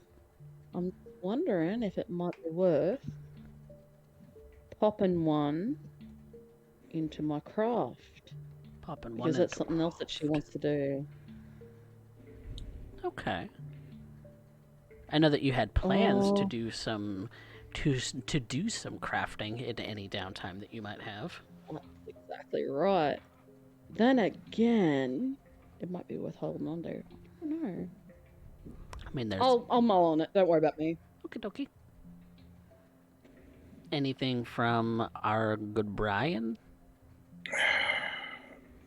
Until I can justify getting any new disciplines, I don't really foresee any skills that need. Well, I see one, but I need 3 more for what it was I was intending to do. Okay. Then we shall have to wait till you get those. In the meantime, why don't we do some shout outs to our lovely streamers? Now, Spectre, do you have any streams coming up? Nope. Boo. But you might catch me. Yeah, you might catch me out and about in different discords. You can catch me sometimes in Macabre Derek's Discord, and also here in Coffee's. And I also have my own Discord if you ever want to chat with me in there. Also under Spectre Deflector. So Mojo doesn't do a whole lot of the streams. He just lurks, he hangs out, and all of the above as well.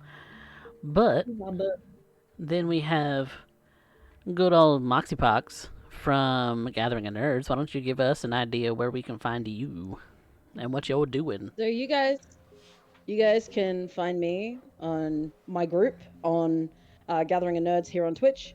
You can also find our YouTube videos, which have VODs of everything that we've done under the same name.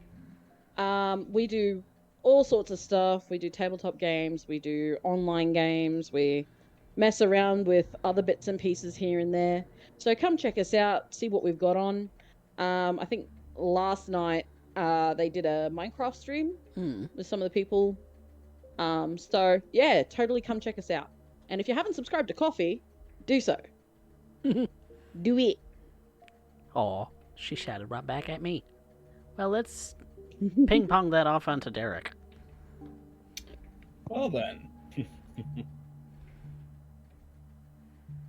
Hello everybody, my name is Macabre Derek, and I am a Vampire the Masquerade Twitch user, as well as I tend to run a workshop. Detroit by Night Overhaul is coming to a close very soon, so if you want to catch its final episodes, do end up jumping in every 7:30 Central Standard Time on Sundays. If you're interested in talking the VTM discussions, be it as a storyteller or as a player or just somebody who enjoys the lore, please do pop by, as we end up doing that every single Monday at 7 o'clock Central Standard Time. And if you are looking for any kind of art, especially in the horror variety, I end up doing Drawing on the Macabre every single Tuesday, Wednesday, and Thursday at 7 o'clock Central Standard Time. Jump on in and see what we're about. Thank you very much, Derek. Always a pleasure to have my lovely players here with me. So, yes, We do definitely love our players around here, and everybody make sure. Black Wolf has already posted the Discord link, but definitely make sure to go and check us out on Discord.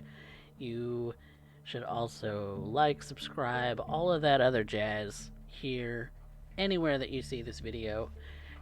And I hope that we will see you all again here at CoffeeCat Presents next week for more San Antonio by Night Aftermath, where we'll see where the iconoclasts take us in their search for the Second Inquisition and the War Baron. But until then, from all of us here in the Alamo City, good night. Good night. Good night. Please don't eat me, Mr. Galvin.